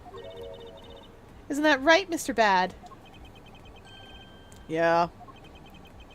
There wasn't a scrap of evidence to suggest someone used one of the windows. There also weren't any footprints or anything in the courtyard garden. I suppose they really did check everything that could be relevant to the case. I also confirmed that there's no possible escape route from lobby number 2. Are you absolutely positive that there's no possible routes of escape? Of course I'm sure. Then why are you so certain? This is a courthouse, the place where criminals are brought to be judged. If there was an escape route, I'm sure every criminal would be using it to escape. It's just common sense. Miles Edgeworth, I suggest you use a bit more of it in the future. Yeah. Stop whipping Edgeworth. Francisca, settle down. Which leaves us with one unshakable conclusion, that Detective Gumshoe is the killer. Hold it! You may think it's unshakable, but to me there are still too many unanswered questions. For example, who was in that... who was it that placed the gun in Mr. Faraday's hand? But you're the only one still wondering that. Detective Gumshoe probably had no idea which hand Mr. Faraday used to write with. Even if you know someone, it doesn't mean you'll know which hand they write with, right? I mean, I certainly don't care about that sort of thing. I'm not about to let her get a rise out of me with such a flippant statement. I suppose we've really reached the end now. I already have my trump card ready. All that remains is to play it. But before I do, I think I should inquire into a little something about her argument. You said earlier that you confirmed the alibis of every person other than the suspect. However, I don't recall either Francisca or myself speaking with you about the subject. But there were witnesses. For you, there's your mentor who gave you an alibi. I see. As for the little Missy, she came to the courthouse during the recess. And was stopped by a security guard at the door to the hallway. She gave him quite a whipping for that, or so I heard. I was the daughter of Manfred von Karma, and I will not be forcibly stopped by a guard, or a bailiff, or anyone else. Wait, so basically the only reason Francisca bothered to show up today was because she found out that I was to be the replacement prosecutor? By the way, Miss Yu, what about everyone's alibis before Detective Gumshoe was assigned to guard duty? What about them? Have you looked into what people were doing during that span of time?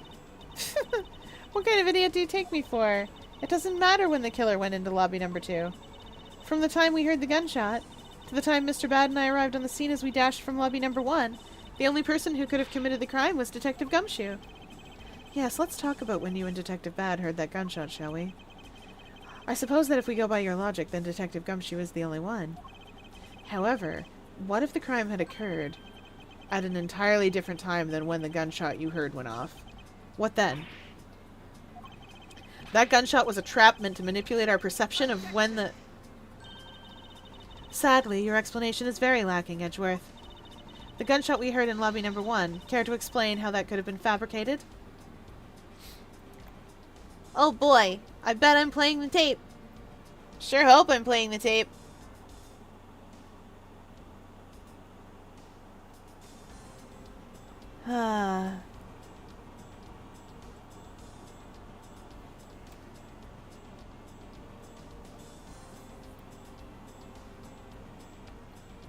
Take that! That tape! Yes, that's exactly what you think it is. This is the surveillance tape of Mr. Rell the prosecution entered in today's trial. This was found loaded in the video player in lobby number 2. That was connected to the large television that had its volume turned all the way up. You can't honestly mean that the sound we heard was the gunshot in the video. But I do. Which leads me to my next point. The murders occurred much earlier than when anyone heard the gunshot. Oh no, she's doing her makeup at extra speed! Double speed makeup doing! That's the only thing I can think of, too. After committing double homicide, the killer took the surveillance video out from Mr. Faraday's evidence bag, turned the television's volume all the way up, and left the video to play. If played from the beginning, it would take 30 minutes for the gunshot sound to come on. And since we know that this method of time manipulation is possible, it opens up the possibility that the killer is someone other than Detective Gumshoe. Sounds from a television doesn't amount to much here, but of course Mr. Prosecutor Edgeworth and Little Miss Von Karma already knew that much from the very beginning, right? Of course we knew! Didn't we, Miles? Yes, of course. We know about the soundproof quality of the courthouse's rooms.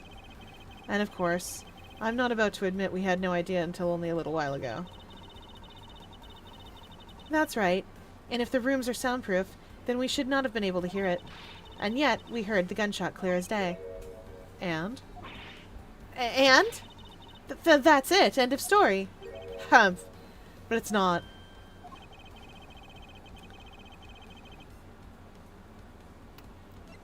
The window is open.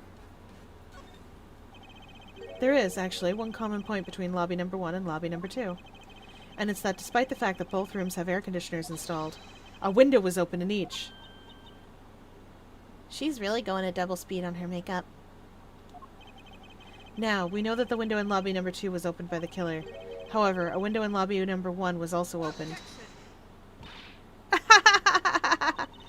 It's probably just coincidence that they were both open at the time.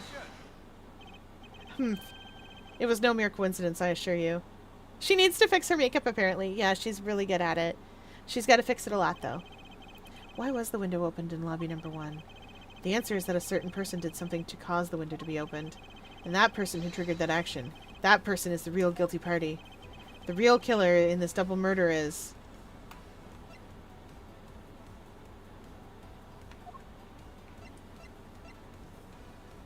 Ooh, we're gonna accuse her. Take that! Ms. Callisto Yu, I hereby formally indict you for the murder of Mr. Faraday and Mr. Rell. I hate that indict is spelled that way. I-N-D-I-C-T. Do you have any idea how hard it is for me to remember how to spell indict? I watched Law & Order so much, and I still have trouble getting it. Law & Order is great. All the badmans get got on Law & Order. Mostly.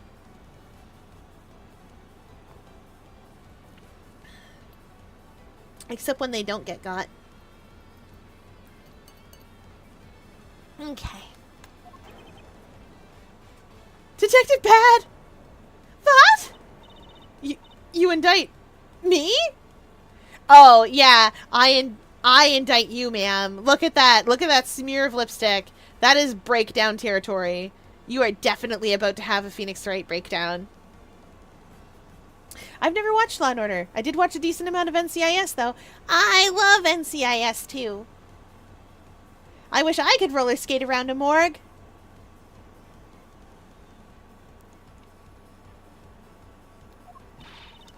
Are you serious, Miles? Why do you think she is the killer? I don't understand her motive just yet. But of course I'm serious. Because she's the only one who could have done it. Well, Miss Yu, do you still feel like laughing now? Of course I do, Edgeworth. My argument must not be tight enough yet. Although, I never thought things would spiral into this. But I'll have you know I'm enjoying this dance. Quite a bit. I guess that means it's time for my own rebuttal now, right? It is. Oh, they're playing the song. They're playing the song. You argue that the window was opened. However, do you have proof that it was I who did that? Furthermore, do you have proof that the tape was used in committing the crime? Frankly, I'm shocked at you for going around accusing people of murder like this, especially with logic as full of holes as yours. Actually, we do have proof. We have an empty bottle. Or rather, we have a full bottle. This is really where it starts. I mustn't let my guard down for even a second or the truth will blow away. Now is the time to put the patented Von Karma perfect proof to the test. Miles, my boy. He's gonna get better. Don't you worry. He will get better.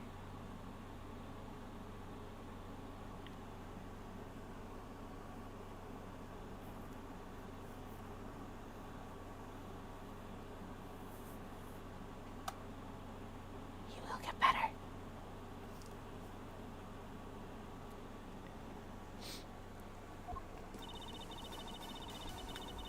Ah.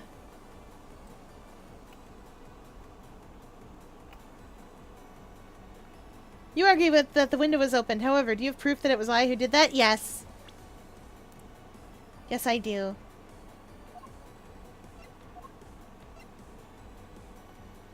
Objection! We're being so mean today. I'm sure you've seen this before, haven't you, Miss Yu? Edgeworth, I never knew you were into wearing that kind of perfume. If you're on a tiny screen and you can't see anything besides the fact that it is pink, that perfume is pink. It has a rose stopper, and it's labeled Angel. It's absolutely the girliest perfume bottle I have seen in my life. Maybe not the girliest, but it's very feminine indeed. It's not exactly what I'd recommend for boys, you know? It matches Ed's for a suit, though. What? This isn't mine. Yeah, I was holding it for a friend. Yes, that's right. It's mine. And I received it from Detective Bat, you see. Miss Yu, you can pretend all you like, but we know at least this much is for sure. That you are the one who gave this bottle of perfume to Detective Bad. And you're super easy to rile up. So, what about the perfume? While you were in lobby number 1, you made a big show of spilling some of this perfume. That's according to Detective Bad. Oh, I know. You also knew that if you spilled it, he would naturally move to open a window. Come now, I've already told you that it's all just a big coincidence. After we opened the window in lobby number 1, I just left it open, you know? So maybe it was just dumb luck that we heard the gunshot through the window. The timing of when you were going to spill the perfume is something you could control. And the most important fact about this case is when people were made to hear the shot. Furthermore, it would have been pointless if you didn't have an alibi for yourself at that time. You mean... Ms. Yu, you were the one who called Detective Bad into lobby number 1 when you saw him bring Detective Gumshoe into the hallway. Is that correct? All of today's premeditated events could have been thought up by you, Mrs. Yu.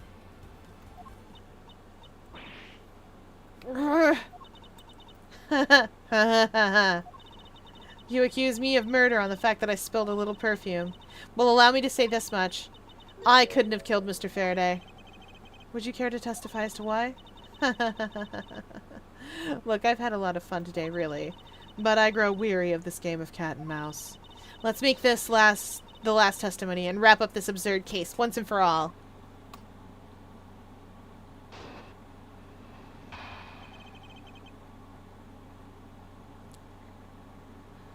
Oh boy. Okay. Accusing someone of murder over a spilled bottle of perfume is a bit over the top. But I suppose forgery of evidence is to be expected of a disciple of Von Karma. In any case, it simply could not have been me who killed Mr. Faraday. After all, I don't even know where the knife that was used to kill him came from. Miles, her testimony is flawless. Yes, but no matter what sort of trick she may try to pull, she won't escape me. And if I'm lacking in information, I'll just draw it out of her.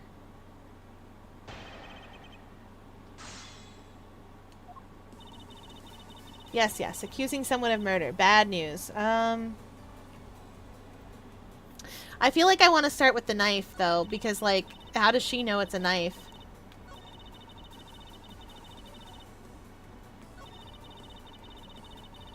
I mean, like, obviously it's a knife, right? But, like, how does... Hold it! At this rate, she will inevitably escape. But if she really was the one who killed Mr. Faraday, then she must have known about the existence of the knife. I'm sorry, Miss Yu. Maybe you weren't aware. However, the knife that was used to The knife that was used to kill Mr. Faraday was taken from his evidence bag. Miles, what do you think you're doing? I'm drawing the truth out of her. That's what I'm doing. Huh? But I don't recall a knife being presented at the trial earlier today. Well, I suppose that's because the evidence was something Mr. Faraday had yet to use. Oh, so that's what you're trying to do. Look, why don't you just cut it out with the lies? I've already figured you out. There was no knife inside Mr. Faraday's evidence bag. The only evidence he had yet to present was the key the Yatagarasu had sent. And unless a key can magically turn into a knife, you really don't have a leg to stand on. Did you really think you could trap me? Come now, be honest. Huh, I never intended to do such a thing. It was all a misunderstanding on my part. In any case, I wonder if you might append what you just said into your testimony. Sure. Why not? I'll even say it as many times as you'd like.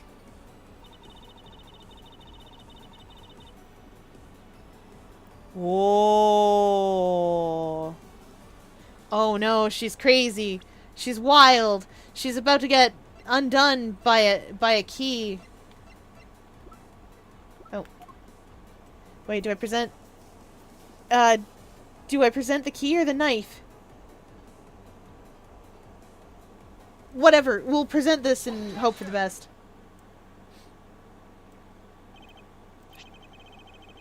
Miss Yu, I wonder if you might take a look at this photo for me.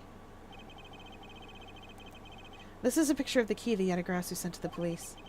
However, while it may look like a key at first glance, it, in fact, has the secret ability to transform into a knife.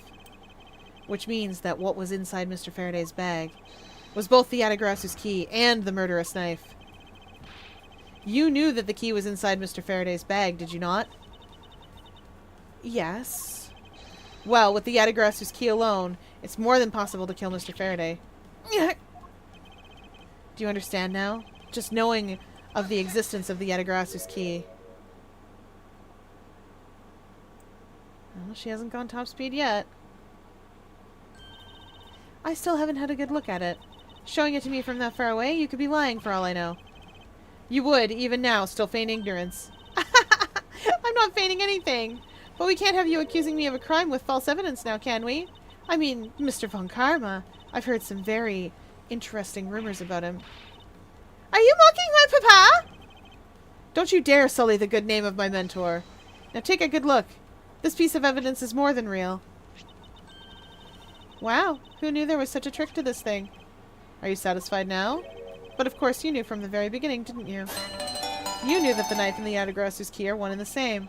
Otherwise, someone like you, who isn't a member of law enforcement and who would never have been privy to this trick, would have never known where to begin with. Body break. Oh no, we're having our Perry Mason moment. Gasp! Okay, we hydrate as chat demands.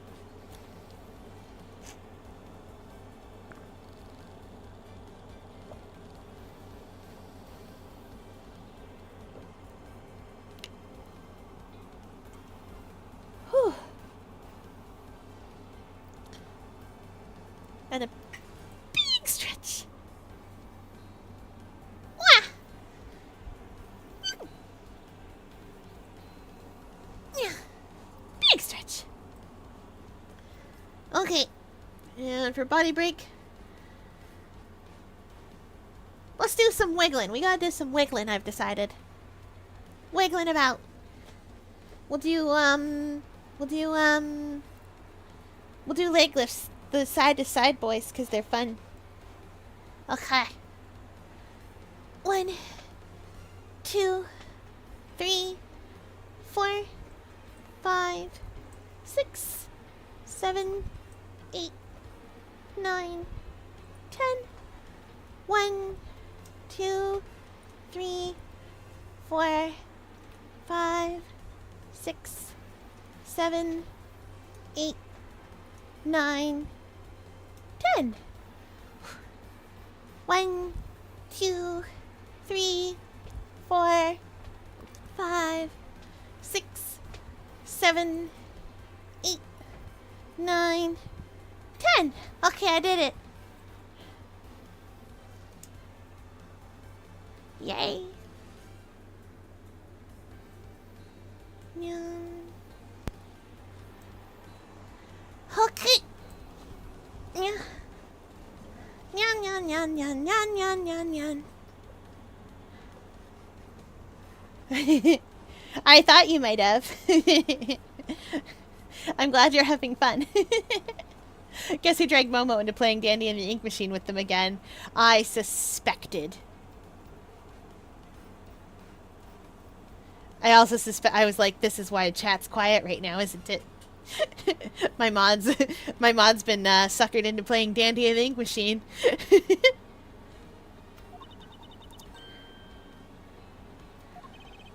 Furthermore, the something that the Yatagrasu sent to the police. How did you have knowledge as to what it was? Actually, I heard it from Mr. Faraday. Just before he dragged Mr. Rell off, he told me. Oh, that's right, I almost forgot. He also told me about the key turning into a knife at that time. But he didn't tell me about how the key actually transforms. What you're saying is simply not possible. Oh, and why not? Because Mr. Faraday himself didn't know about the hidden knife within the key. For within these pages, he mentions nothing about a knife. I'm not sure he would have written everything in his organizer, you know? Wouldn't something of this importance be better left to oral communication? Unfortunately, that is also impossible, because Detective Bad didn't know about the knife aspect either. What would have been highly classified information, even within the police force, and is something that even the lead detective on the case didn't know. Why would Mr. Faraday have felt the need to share such information with the opposition? Yeah, I guess he wouldn't have much of a reason to. Looks like I gave a pretty lame excuse, huh? How can you laugh at a time like this? She probably just realized the flaw in her logic and is actually in a panic over it. But that's not something we need to concern ourselves with. I suppose you're right. Ms. Yu, I'd like to state that I also know how you knew the real nature of this knife. Do you know? Well, why don't you put your money where your mouth is and show me? Oh, I will, and I'll wipe that smile off your face by the time that we're through. This is it, the moment of truth, the secret behind the Yatagarasu's key. Only one person would have knowledge of it from the get-go. Who would know from the start that the Yatagarasu's key could change into a knife? The Yatagarasu! We're not accusing her of being the Yatagarasu, are we?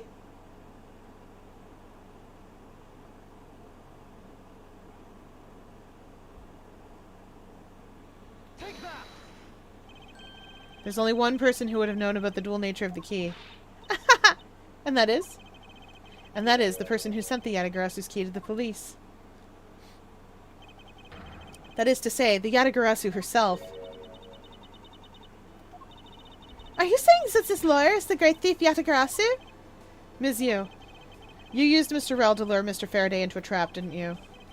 You, who profess to bear a grudge against criminals. Why? Why do something like this?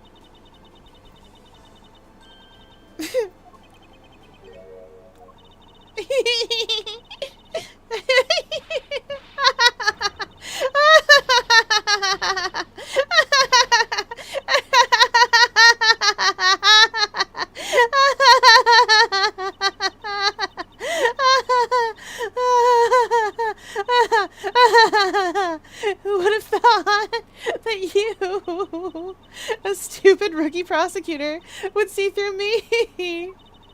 You're sending the biggest chill down my spine right now, Edgeworth. This feeling of thrill, it's even greater than when I sneak into someplace. You killed Faraday. Why? Answer me, Callisto Yu. Callisto Yu, huh? That's not my real name. Because my real identity is, yes, the great thief, Yatagarasu. Let me tell you something, Edgeworth. Mr. Faraday was one difficult man to deal with. For, you see, he had discovered my true identity. Which is why I had to erase him from the world of law. I made Rel an offer, an acquittal for a little favor in return. All he had to do was accuse Mr. Faraday of being the Yatagarasu in court. But once we entered the recess, Rel was dragged off by Mr. Faraday, which threw my plan into a complete mess. I chased after them and eavesdropped on them through a crack in the door. That Rel caves to only two things, money and authority, just as all thugs do. I feared my plan was going to be ruined if Mr. Faraday held on to Rel any longer. Plus, if I had to let them continue on the way they were, I would have been found out. That's why I had no choice. I had to kill them both. But didn't you say that you despised criminals? But I do. But do I really? You. Have you forgotten about the KG-8 incident too? Maybe. What sort of woman would... So then it was your plan to kill Mr. Faraday with the very evidence that you sent? Well, I had a good idea of what Mr. Faraday was going to do. I anticipated that Mr. Faraday was going to prove that Rel wasn't the Yatagarasu, by using this Yatagarasu's key as evidence, and that he would bring it with him. Which is why I thought to use the knife portion. With a weapon as well disguised as this, no one would be the wiser. Because who in their right mind would think something like this could be a weapon? I casually entered lobby number 2 on the pretext that I had to talk with Mr. Faraday, and in order to get in with him, I pretended to be worried about something. He then let me hold the Yatagarasu's key, just like that. He never noticed that I had changed it to...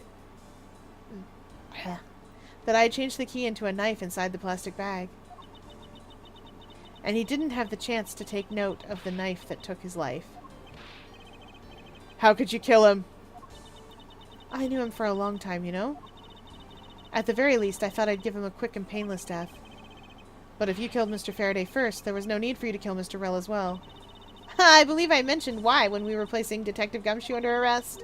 Something about having accidentally created an eyewitness. And how that led the killer to think that setting them up as though they'd kill each other.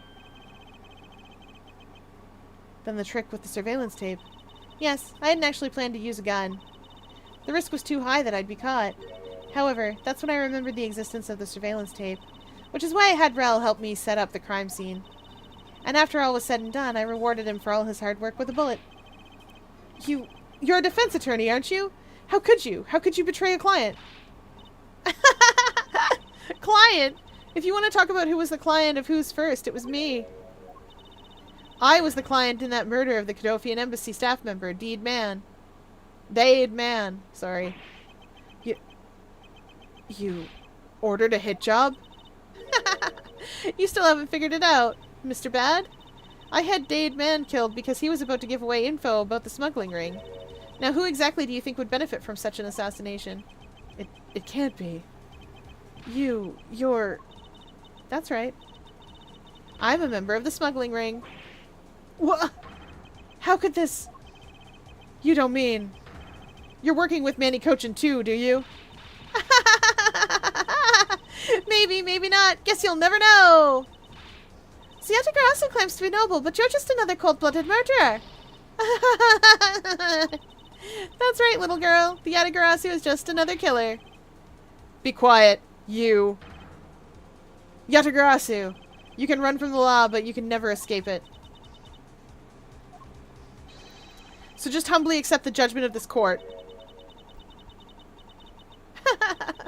Hey, Edgeworth. Did you know the Yatagarasu has 3 legs? Do you know why that is? No? Well, let me tell you. It means that the Yatagarasu has more than one razor-sharp way to do her work.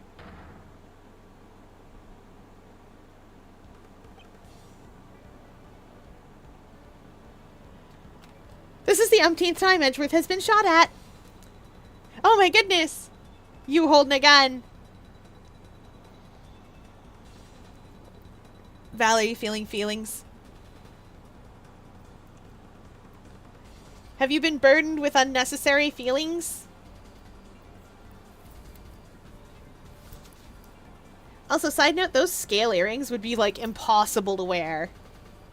I'm honest to goodness surprised. They would be so impossible and so heavy.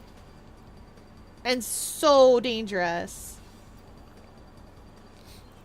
Yes, yes, feelings, huh? You really are too naive, Edgeworth. You even handed the Yatagarasu's key right to me without a second thought. Everything may not have gone according to plan, but I'll still gladly take it. You mean, the key was your real target? And even after I gave you such great advice, didn't I tell you to always keep a good eye on a criminal? Or you may regret what comes of your negligence. You two, get down! My body, I can't move. Hey, mister! To your right!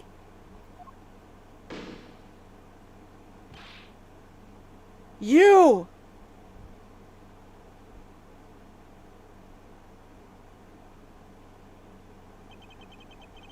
Are you alright, Francisca? I'm perfectly fine, Miles! Her voice is shaking, but it looks like she's unharmed. Where did Kay go? That's a gunshot!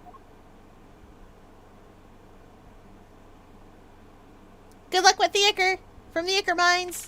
Or the Ichor, as it's pronounced in Call of the Sea, which I love.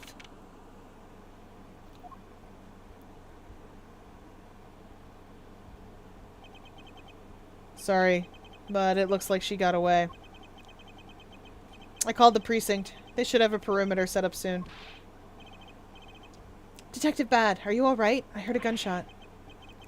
I'm okay. Just got another hole in my jacket. He may say he's fine, but he looks quite shaken. But more importantly, boy, I mean, Mr. Edgeworth. Ms. Von Karma. Are you too hurt? I'm absolutely fine. I'm also alright, thanks to Kay. Speaking of Kay, where is she? I don't know. She just sort of disappeared. I'll look for her. Oh, and... Hey. Detective Gumshoe. Yes, sir! Detective Bad, sir! Sorry I doubted you. Don't worry, sir! It's not your fault! Well, I lied to you guys too, after all. I heard about what happened. From Kay. Lying while given testimony is still unforgivable. But in this case, you were protecting Kay and her feelings. Looks like you just might have what it takes to be a real detective. Now, don't you ever lose that detective spirit, okay? You got it, Pops! Pops? Watched one too many detective dramas recently, have we? Way to single-handedly destroy the cheery atmosphere with one snarky comment. I should get back to the investigation. I swear, I'll catch you if it's the last thing I do. Be careful, Detective Bad, and take care. Thanks. Well, I'm off. Maybe we'll run into each other again someday.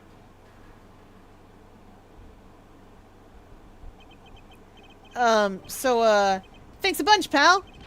You're the best. You really did find out the truth behind everything. Yes, well, I'm glad we solved everything before you were taken to prison.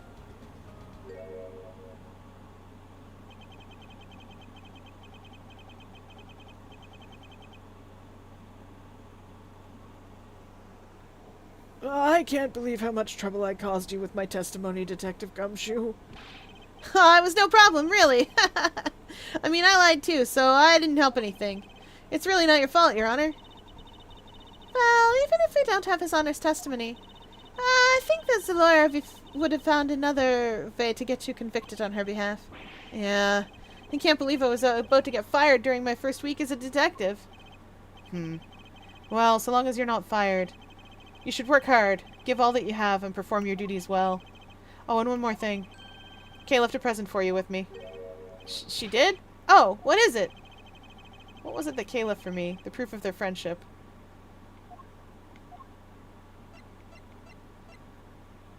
Was it the Swiss roll? Take that! It's a courthouse special Swiss roll! Can I really have it? Yes, it's a present meant for you after all. Thanks a bunch! You have no idea how happy this makes me, pal. I'm gonna eat this right now! Sure, go ahead. The Swiss rolls Detective Gumshoe and Kay bought together. While the one Kay say have never reached her father, it would appear that her sentiments have touched the heart of this detective. He's so happy. It's as though he's having a welcome back celebration of his own. Well, I was asked by Kay to give it to him. Whoop! That was good, pal! I can't believe I got to eat 2 of these delicious things in one day. It's like I'm in Swiss roll paradise or something. I gotta thank Kay myself. Hey, wait, where is she? He only noticed just now? Was his mind not present when we discussed her earlier? Detective Bad left to go search for her earlier. Maybe you should join him. Yeah, you betcha, pal. I'm gonna go help him. Oh, but first. You know what, pal? Actually, I guess I shouldn't be so rude anymore, huh? I'm gonna stick right by your side from now on, Mr. Edgeworth, sir.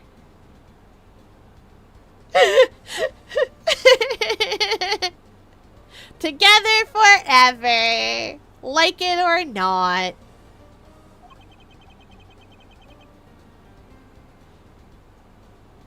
I love how much Edgeworth looks like a pirate captain. And or a vampire. Like, look at this man. He does not look like a lawyer. I sense nothing but the most troublesome relationship from that ominous statement.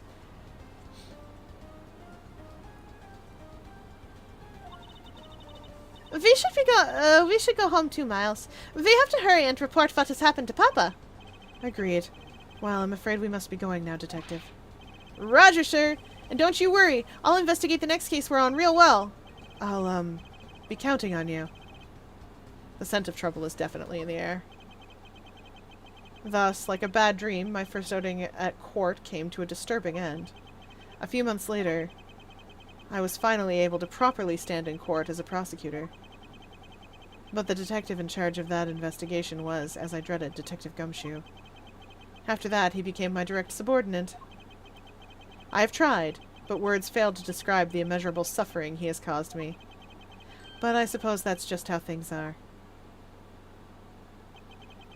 As for the little girl who suddenly disappeared, she's now...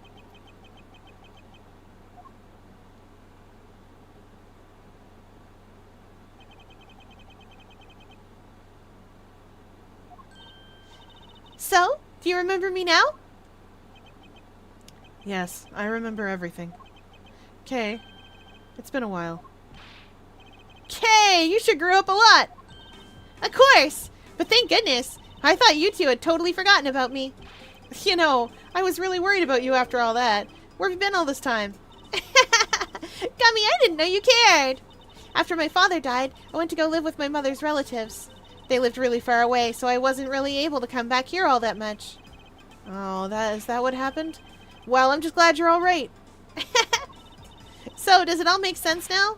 You betcha it does. Oh, you know what? I was going through my father's bookshelves recently, and... Hold it! Actually, there are still a number of things that don't make sense, Kay. Welcome in, John. Thanks for the lurk. I shall be sure to paint defensively to prevent surprises. Huh? First of all, why did you come all this way to see me? And second, why are you calling yourself the Yatagrasu? The Yatagrasu is Callisto Yu, the woman who killed your father. No, you're wrong. Chat, you have enough information to know what she's about to say. The real Yatagrasu was my father. Mr. Faraday was the Yatagarasu? Like I said, I was going through my father's bookshelf recently, and I found a secret diary hidden among his books. I have no regrets in choosing to walk the path of the Yatagarasu. That's what was written in his diary, and that's how I know for sure. So, fun fact about this. Callisto's target wasn't really the Yatagarasu's key, although it kind of was. It was the Yatagarasu himself.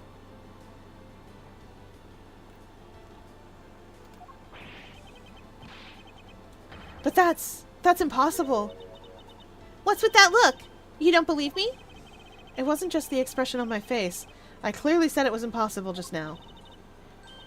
All right then, how do you explain this? It's a way of disarming any security system of the user's choosing. Yep, that's Little Thief. Truth be told, this is the Yatagarasu's greatest secret, and this little gizmo was used by my father. Wow, Mr. Faraday wasn't just a great prosecutor, he was a really great thief, huh? Yeah, my father worked really hard to steal the truth, but he was killed, and the Yatagarasu was no more. But despite that, the Yatagarasu has been spotted again recently. Someone other than you? Here, Mr. Edgeworth. Take a look at this article.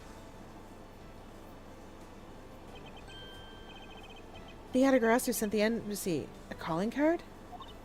Yeah, meaning this person's a fake. I'm almost certain the Callisto Yu lady is behind this. Because the real Yatagarasu would never send something like a gaudy card out. But the Yatagarasu did send a white card along with anything to be publicized. That's what Detective Bad told me 7 years ago, if memory serves. Well, as soon as I heard the news, I got all wound up and I knew I just couldn't let it go. So I searched you out so that I could obtain the truth behind the Yatagarasu. But if anyone can help me find it, I figured it's you, Mr. Edgeworth. So you're saying that I have your father's and Miss Yu's identities backwards? Yes, because the real Yatagarasu is noble to the end. And I want to revive the real noble Yatagarasu. If I don't, my father will never be able to rest in peace. Kay, you're so honorable. I don't care what anyone else thinks. I'll always be here to cheer you on, pal. Even if you are honorable, a thief is a thief. And if you are plotting to commit a crime, then I'm afraid I can't be complicit. Mr. Hedgeworth. Aw, you guys are not making it easy for me. Who am I supposed to support now? Hush up, Gumshoe. Mommy and Daddy are fighting. Mr. Edgeworth, What I want from you is not to steal something. What I want is the arrest of that evil woman. That evil woman. You mean Callisto Yu? I think it's too hard for me to catch her all by myself. But I thought that since you were able to expose her for who she is, then maybe... Please, Mr. Edgeworth, won't you help me? Come to think of it, I do believe I owe you. Huh? Owe me for what? When Ms. Yu made her escape, it was you who saved my life. Furthermore, you helped me with the investigation today. I'm not so rude as to leave favors unrepaid. Then you mean... Yes. That case has been weighing down my soul ever since that fateful day. Perhaps the time has come to settle things once and for all. If you don't intend to sully your hands in a crime, then I believe I can help you. Mr. Edgeworth, thank you! Yay, Mr. Edgeworth, sir! Isn't that great, Kay? Yeah, sure is, Gummy! Even though he had completely forgotten about her until just now. What is it with their chummy relationship? Sorry I've missed the last couple of streams. Been busy with work and stuff. You don't have to apologize. I'm just excited when people show up. I'm glad everybody has fun here. If there's real life stuff going on, then real life stuff comes first. I'm just a funny octopus on the internet.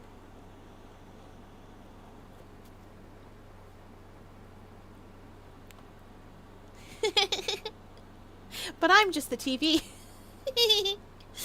That's an old PSA. There's an old Canadian PSA from the advent of 3D animation, and I have never stopped quoting it in my brain and to other people.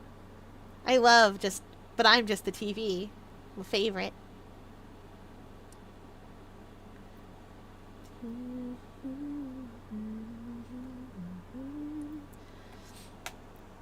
The great thief Yatagarasu. After all that time, the true identity of the thief sank back into the darkness. Byrne Faraday, Callisto Yu, and Kay Faraday. The phantasmagorically changing identity of the great thief Yatagarasu. And the Yatagarasu's real goal. It would all come to light the day after I made that promise to Kay.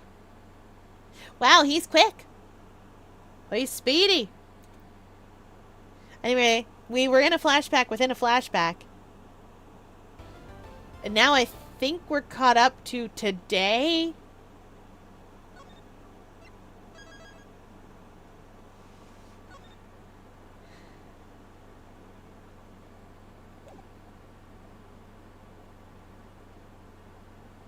Yeah, I think we're caught up to today. Okay. So, we went to our office, there was a murder. Before that, we got off a plane and there was a murder. Between going to our office and getting off a plane, there was a murder. During which we remembered the time that there was a murder. And now, hopefully, there isn't a murder. But I bet there is, in fact, a murder. This is great! Edgeworth, within a single day. Within a single day, 3 murders. This man is a murder magnet. You should not know this man. You should not be in direct proximity to this man. Or there was a murder. Be mindful and careful of this man.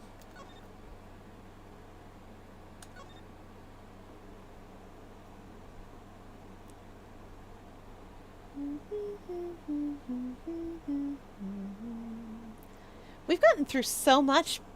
We got through so much tonight. 2 cards. One of the Black Raven, and one of the White Raven. A country torn in 2. One to the west, and one to the east. When those which were split are made whole again,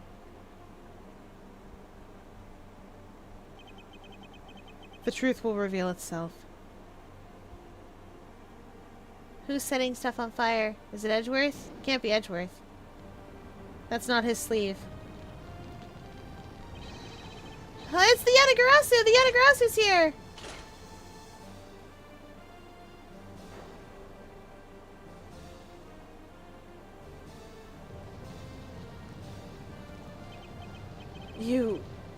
Cursed Yatagarasu. Kay, you... Kay would never.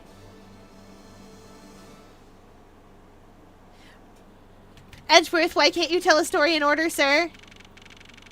Please. Please, why can't you tell a story in order, sir?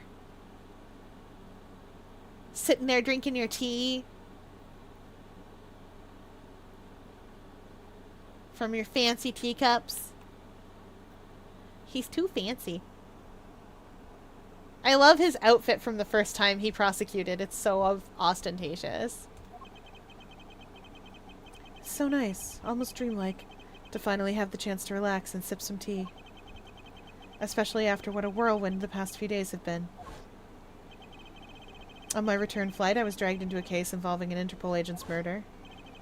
The next day, I investigated a kidnapping and a murder at the Gatewaterland theme park. And later that night, a detective's dead body welcomed me back to my office.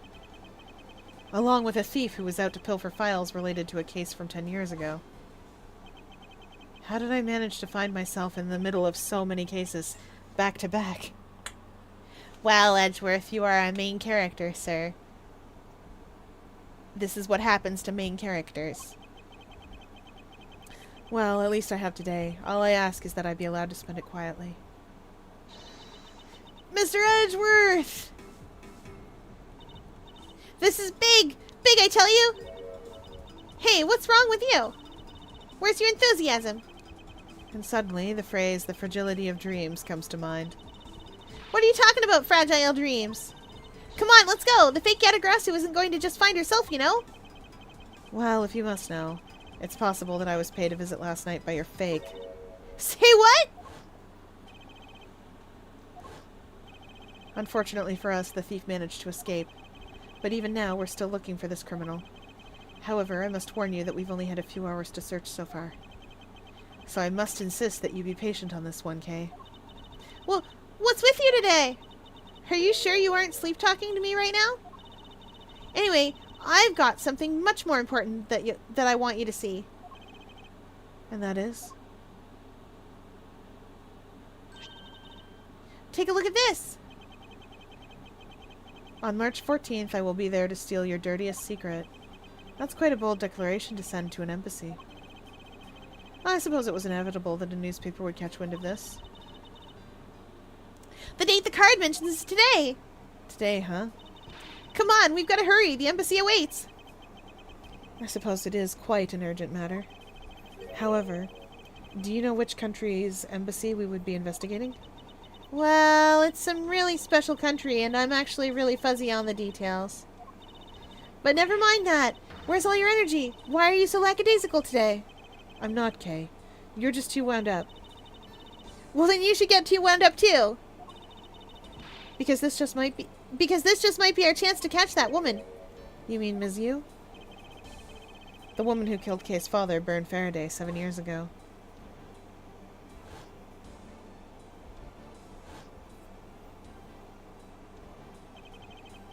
Callisto Yu. She claimed to be the great thief Yatagarasu, and then disappeared from the courtroom. Arg, she makes me so mad, the phony. Everyone knows that the real Yatagarasu would never send something like a calling card. Until a company's underhanded dealings are made public, the target is always totally unaware that the Yatagarasu has paid them a visit. And that's what makes the real Yatagarasu so awesome. The Yatagarasu's card is shown in this article. It looks to me as though it could be genuine. See, that's the thing. Whoever it is, that person isn't the real deal, but has knowledge of the Yatagarasu. If this isn't a clue that this woman's involved, then nothing is. Come on, Mr. Edgeworth. Out the door you go. Wait, there are a few preparations I must make before we go. There's something interesting about this card we found last night here in my office. It's of a different color than the one in the article, which makes me wonder why. What's up? Any reason why you're boring a hole through that newspaper with your eyes? No, no reason at all. Very well, seeing as how Mrs. Yu is also someone of special nature to me, I agree there is some merit to be found in investigating this. I knew you'd come around! Alright, we're going on a little adventure. I love how we've still got a Steel Samurai figure. I hope Edgeworth wasn't sad when Steel Samurai ended. I know he must have been. But like, I hope he got some joy out of the Nickel Samurai and Pink Princess. He deserves some, that man deserves some joy in his life. Not all of it, but some.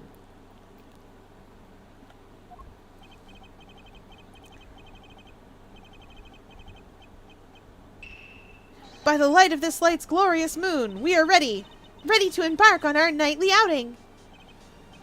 And this is where our tale begins. Speaking of the Steel Samurai and the Pink Princess, there we go.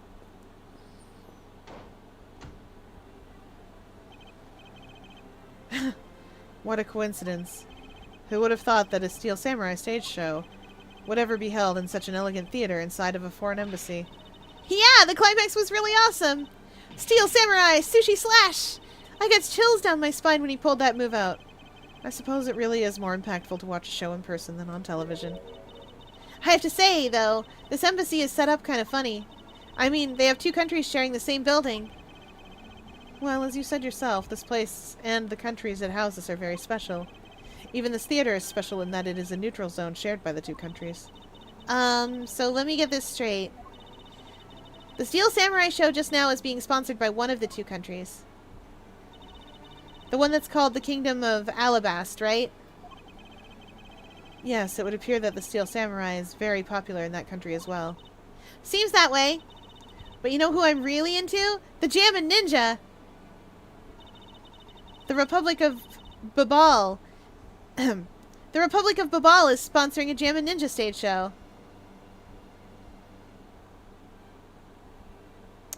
Alabast and Babel.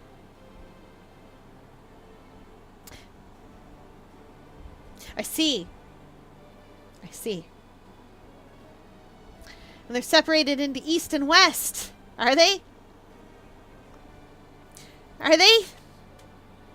Okay. Well, let's go. That's something for fangirls like me. We've totally got to see that too, Mr. Edgeworth. The Jammin' Ninja show is going to kick the Steel Samurai show's rear end. You know, ever since I first met this girl, I've always had this inkling that what she really wants to be is not a thief, but rather a ninja. So anyway, about today's event, what's it called again? The Kingdom of Alabast versus the Republic of Babel Goodwill Jubilee. The small European countries of the Kingdom of Alabast and the Republic of Babel. These two countries used to be a single entity that was abundant with nature, and it was called the Principality of Codofia.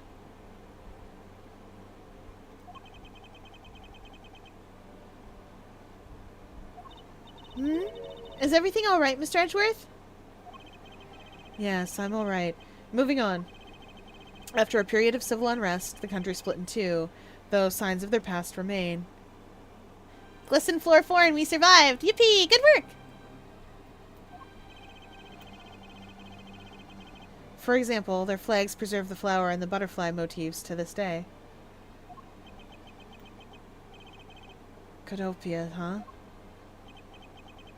The KG-8 incident, and what was referred to as the second KG-8 incident, in which an embassy staff member was murdered.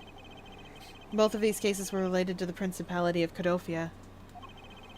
In the 7 years that have passed, the country may have split into two. However, the Yatagarasu still sent a calling card here. What could it all mean? Dun dun dun! Mr. Edgeworth, I know you're thinking about something. Oh, excuse me. What were we talking about again? If you could please stop spacing out on me. Anyway, we were talking about the Alabast versus Babel Goodwill Jubilee. The two countries have had a pretty bad relationship with each other. But supposedly they've been trying really hard to make up recently. That's why they decided to hold this event. If that's the case, then why the versus?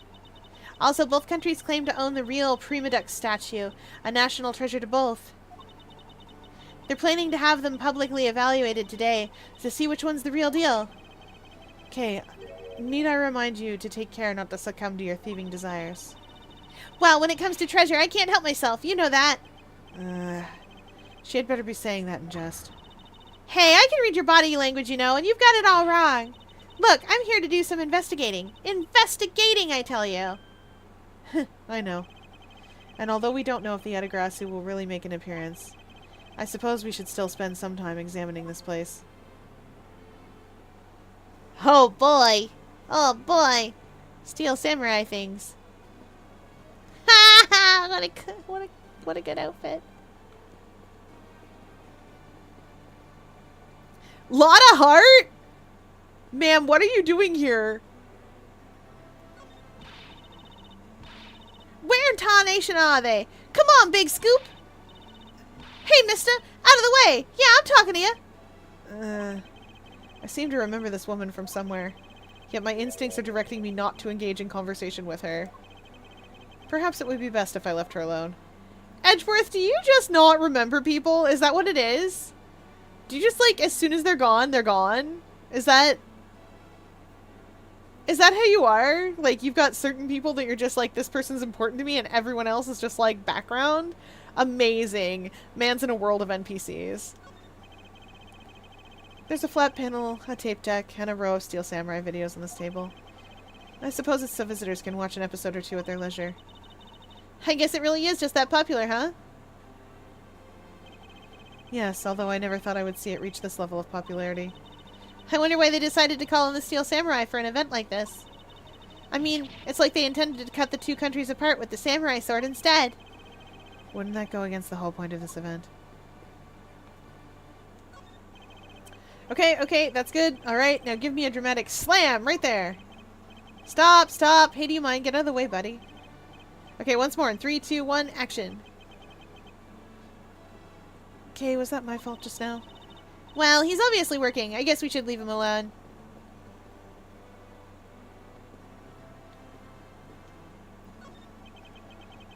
"10 more minutes. No, and 5 more minutes. But isn't it really bad for me to spend time doing this? It's no use. Would someone please just tell me what I should do?" "You appear to be troubled by something. May I be of any assistance?" "Leave me alone! I'm trying to figure out just the right time to talk to that girl over there. And if I mess up, it'll be because I'm talking to you right now."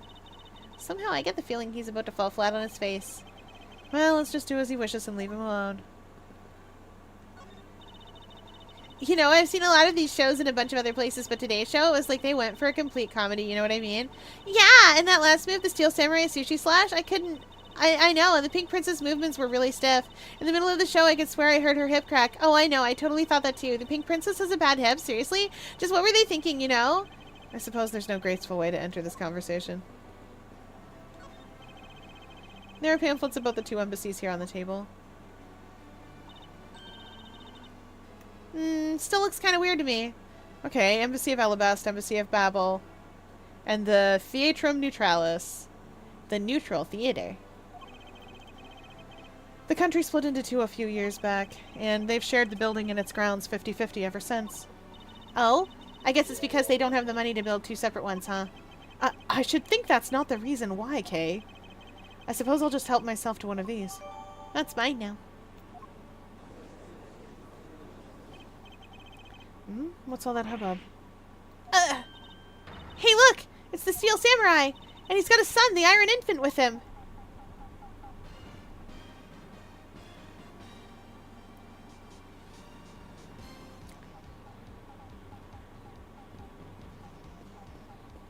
Be cool, Edgeworth, be cool. May I speak with you for a second? It's the Steel Samurai. Be cool, Edgeworth, be cool!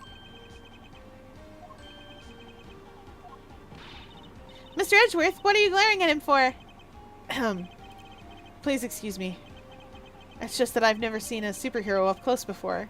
Oh, no, Edgeworth. Okay, for those of you that might not know why I'm making the joke, Edgeworth is a huge Steel Samurai fan. He's so big a Steel Samurai fan that when you ask him about it, the Psylocke he gets, in a more different game that we are also playing, the Psylocke he gets is impossible to break. It's 5 locks, and they're all, like, super locked. Not gonna lie, when I saw that robot, I thought it was a Weeping Angel. Nah, just the Steel Samurai.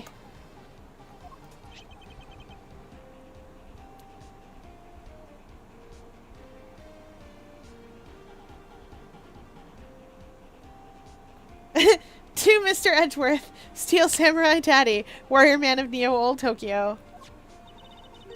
It looks like he's written something down for you. To Edgeworth, from Steel Samurai Daddy, married man of Neo Old Tokyo. Wow, an autograph! Pretty cool that you got one, huh, Mr. Edgeworth? Huh.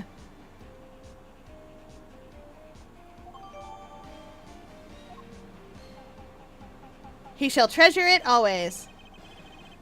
Mr. Steel Samurai, Ambassador Alba is waiting for you. And now the Steel Samurai will proceed to enter the Kingdom of Alabas to shake the hand of the ambassador. The Steel Samurai isn't only here for the two countries tonight, but rather can be thought of as a goodwill ambassador from our own country as well. There he goes, off to spread goodwill to the world. He really does seem like a goodwill ambassador, doesn't he? Okay, we're shooting the next segment now. Cue the camera.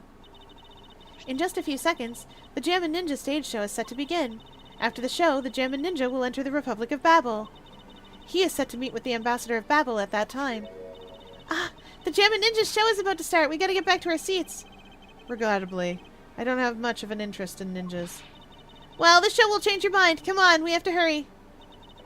If we miss even a second of the Jammin' Ninja's awesome playing, I'll never forgive you.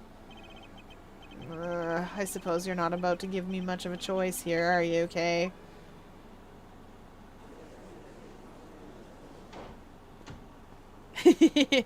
Yeah, Steel Samurai's chin is a blunt force instrument. It's great. I could listen to that A Ninja Marked for Death's Lullaby song all day. His superb playing and that sad melody really brought a tear to my eye. And his heart-wrenching voice. Now that's the Jammin' Ninja's greatest weapon. Ah, those pieces of Jammin' Ninja merchandise over there. I've got to have them. I especially want the hair sticks they're selling exclusively at these shows. They're exactly like the ones the heroine, Princess Mizola, wears in her hair. Anyway, hold it right there, Mr. Edgeworth. yes. You're thinking of going home, aren't you? Well, it doesn't seem like the Yatagarasu will be making an appearance here tonight.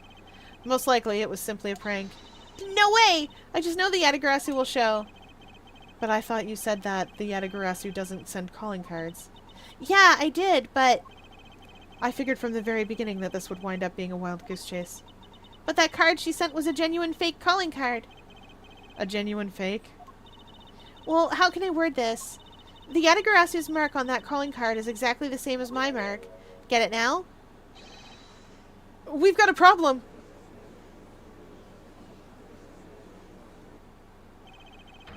The Yatagarasu has been spotted in Alabas. What? You hear that, Mr. Edgeworth? Ha! So you finally decided to show yourself, you phony. Hey, what gives? I'm sorry, but I will need to search you before you may enter. What the? Hey!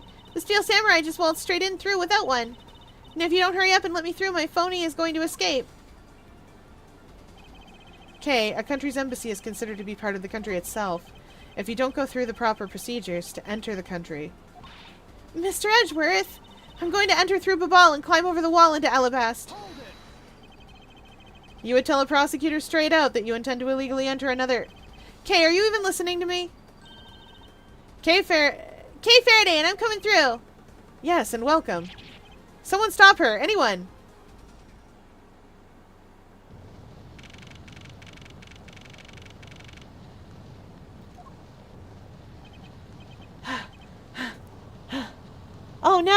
Oh no. I'm sorry, chat. I don't know what it's doing today. It does not like Edgeworth being out here. Kay, where are you? Reality had to collapse a little bit. Don't tell me you really did find some way over this fence. It really doesn't like that fence. Ugh.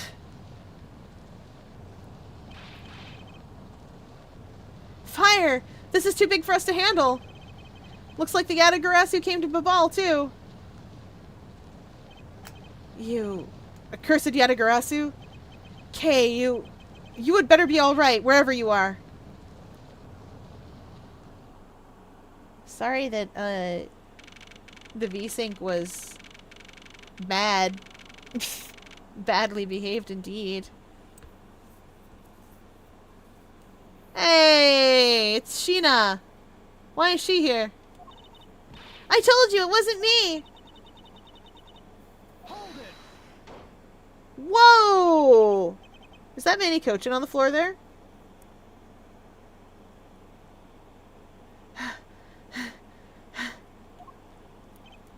Kay, are you alright? Edgeworth, get better cardio, honey. If you had better cardio, you could have taken the stairs. All the way back then. I shouldn't be mean to him. His father died. Do I look alright to you? Now can you do something about this woman? Mr. Edgeworth. Detective Gumshoe? What is the meaning of this? Well, sir, it's, this. He's... It wasn't me! He was already dead when I ran in here, hot on the heels of the fake Yatagrasu. Look, I only came in here because I saw a suspicious person at the open-air stage. A suspicious person? A long black coat and a hood over their head.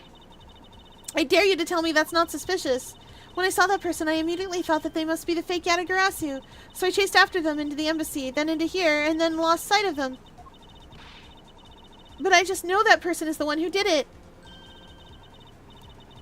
What are you so worked up over? There's no reason for you to be this loud. Correct me if I'm wrong, but you're Agent Lang's secretary. Sheena, I believe your name is, correct? And if you're making an arrest... What's for supper today? It was bao buns and, soy sauce rice that I put, mushrooms and arugula in. The soy sauce broth I make is a lot of things. It's got soy sauce and... Hang on. Oh, right. Soy sauce, ginger, garlic, fish sauce, a little bit of salt, a couple drops of lime juice, cooking wine, Shaoshan cooking wine that I cannot say right. Shaoshan, maybe? I'm bad at it. Bad at the pronunciation, but that's okay. It's really good.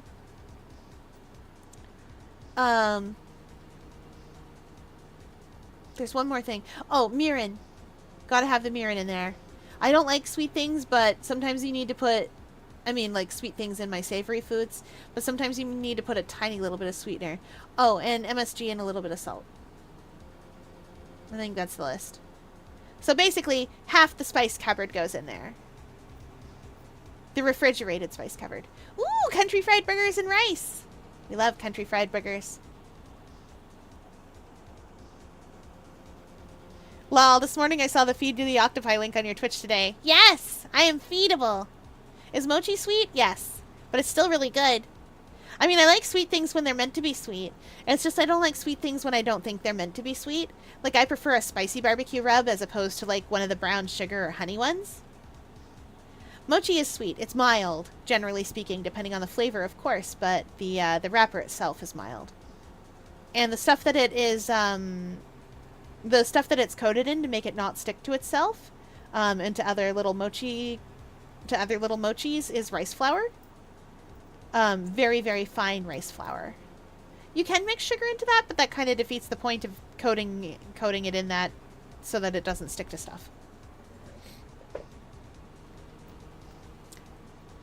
That's really good. There's also dessert mochis for the summertime that have ice cream inside. There's a place here that has green tea ones, and it's really nice. Oh, and there's one that does red bean ice cream inside their mochi for desserts. I like that one too. And if you're here making an arrest, I assume you have evidence that it was Kay who committed the crime. Is that also correct? You refuse to answer? I don't need to answer. You are merely a prosecutor in this country, meaning that you have no investigative authority. Hey, pal! Just what the heck does what you just said mean? If it happened here, it's under Mr. Edgeworth's jurisdiction. The end. And seeing as how this building is sitting on our soil, we can investigate wherever we'd like. Unfortunately, Detective, embassies are a different matter. Yeah, I have seen how mochi is made. I've also pounded the rice flour. I know I'm very little to be pounding rice flour. It was a very small amount. It takes a lot of effort. It's very scary. Because you're always like, darn, what if my hands are hit by the hammer that the rabbit is wielding?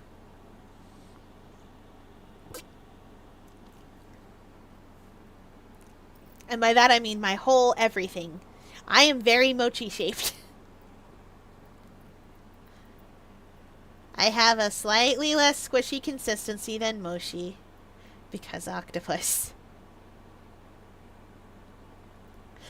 Still. This office is considered to be part of the Republic of Babal. Which means that anything that happens in here defaults to the control of the Babalese government and the Babalese law, giving them exclusive extraterritorial rights. Extraterrestrial rights? Sir, do you believe that the truth is out there? I heard the X-Files theme play in my mind. Do, do, do, do, do, do. Basically, our country's laws do not apply inside the embassy of another country. That's what was agreed to by our respective governments. Our authority to investigate was effectively nullified the second we entered this place, which means we can do little here in this situation. No way, sir! Please, leave the matter in Interpol's hands and go home. Mr. Edgeworth? Hey, you're not Mr. Edgeworth!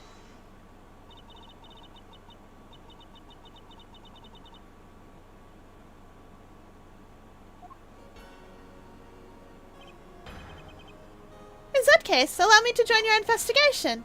Miss Von Karma! Hi, Francisca. Ambassador Paleno, I truly appreciate you allowing me to join the investigation.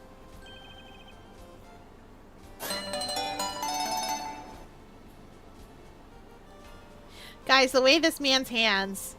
Oh, oil. We hydrate as chat demands.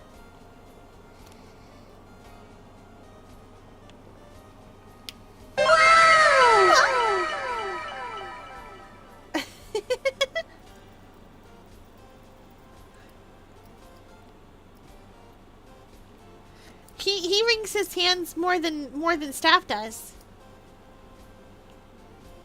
It looks like he's trying to keep me in his hands and it's not working out. I'm very good at getting out of hands. Body break. Alright, it's time for a big stretch. Big stretch.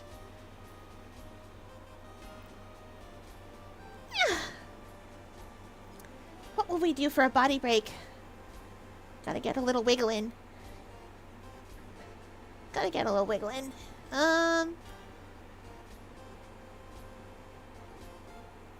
Used my arms a lot today. I know. We can do leg lifts, but the other way. The front ways. Oh, actually, I got a better idea.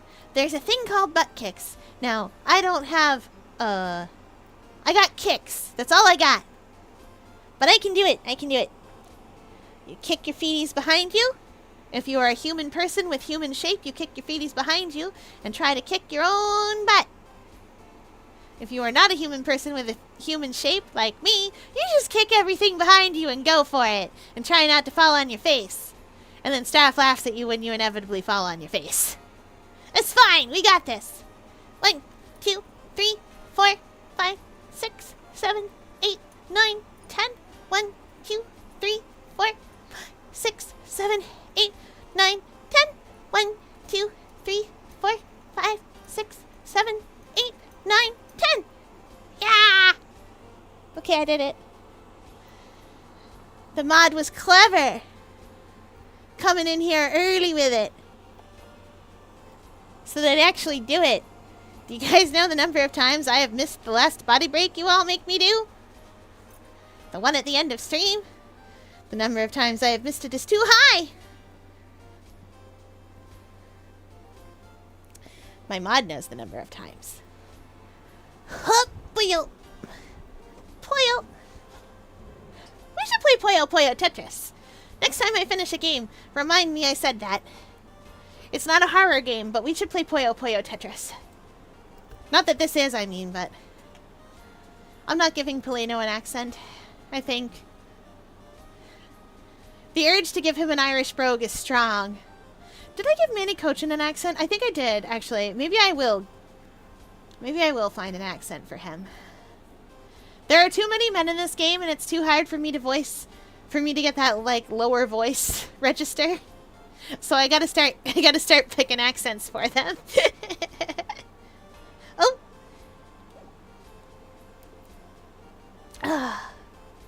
Let's see. Let's see if I can track down that accent. Ooh, I can give one of them a Newfie accent. Or similar. Maritimer accent. Let's see. Why can't I ever get to this when I need it? Like when I try to get to, the one I need for Cassette Beasts. The first one you meet in Cassette Beasts. Oh, golly. Her name escapes me again. The pretty red-headed one. Kaylee!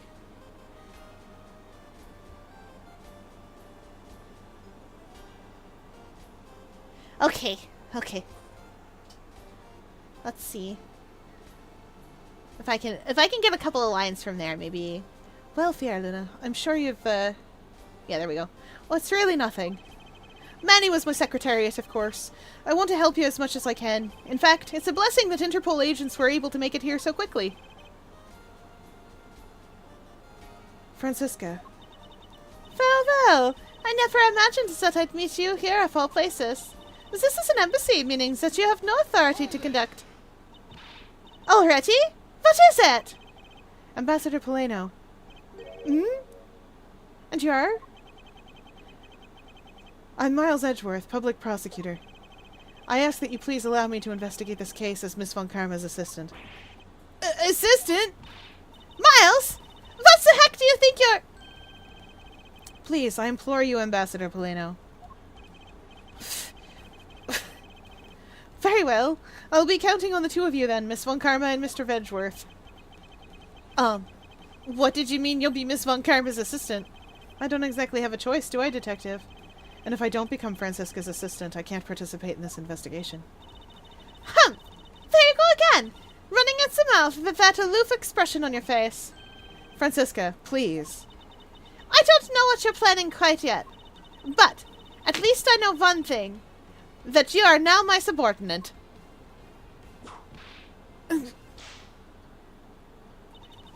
Just remember that my VIP is always ready to wake you, should you have a brain lapse. Of course. I'll keep that in mind. If you're done playing games... Right, let's begin the investigation.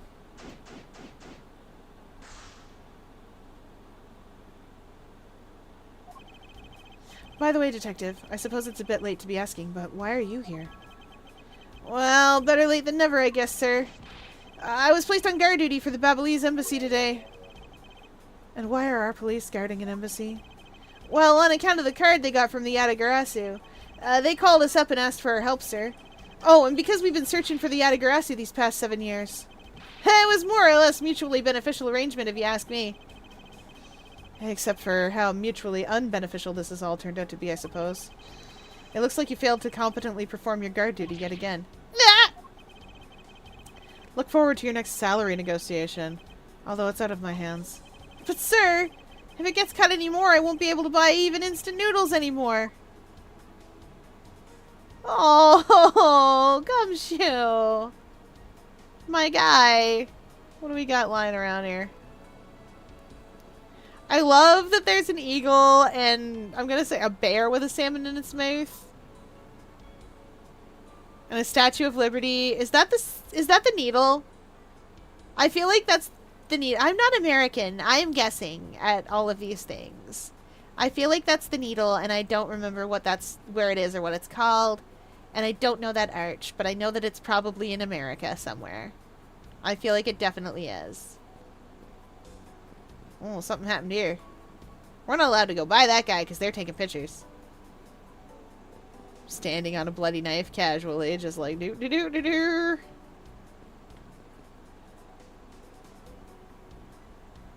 Whew, okay. Why is the ceiling fan broken? Did it burn down too? Ah, well, it doesn't matter. Because, you know what this means, chat? You know what this means? It's time. Where's my buttons? There it is. It is now closing time, and we hope you enjoyed your visit to the octopus enclosure. Bloop. Okay. Let's go see who we're going to visit tonight. Who will we go see? Oh, Dreamy's playing. Oh, Dreamy's playing I Have No Mouth and I Must Scream, which is such a good game, y'all. That's what we're gonna go visit. That's where we're gonna go see. It's such a good point and click. It's gonna be wild. Hey, you guys remember Am?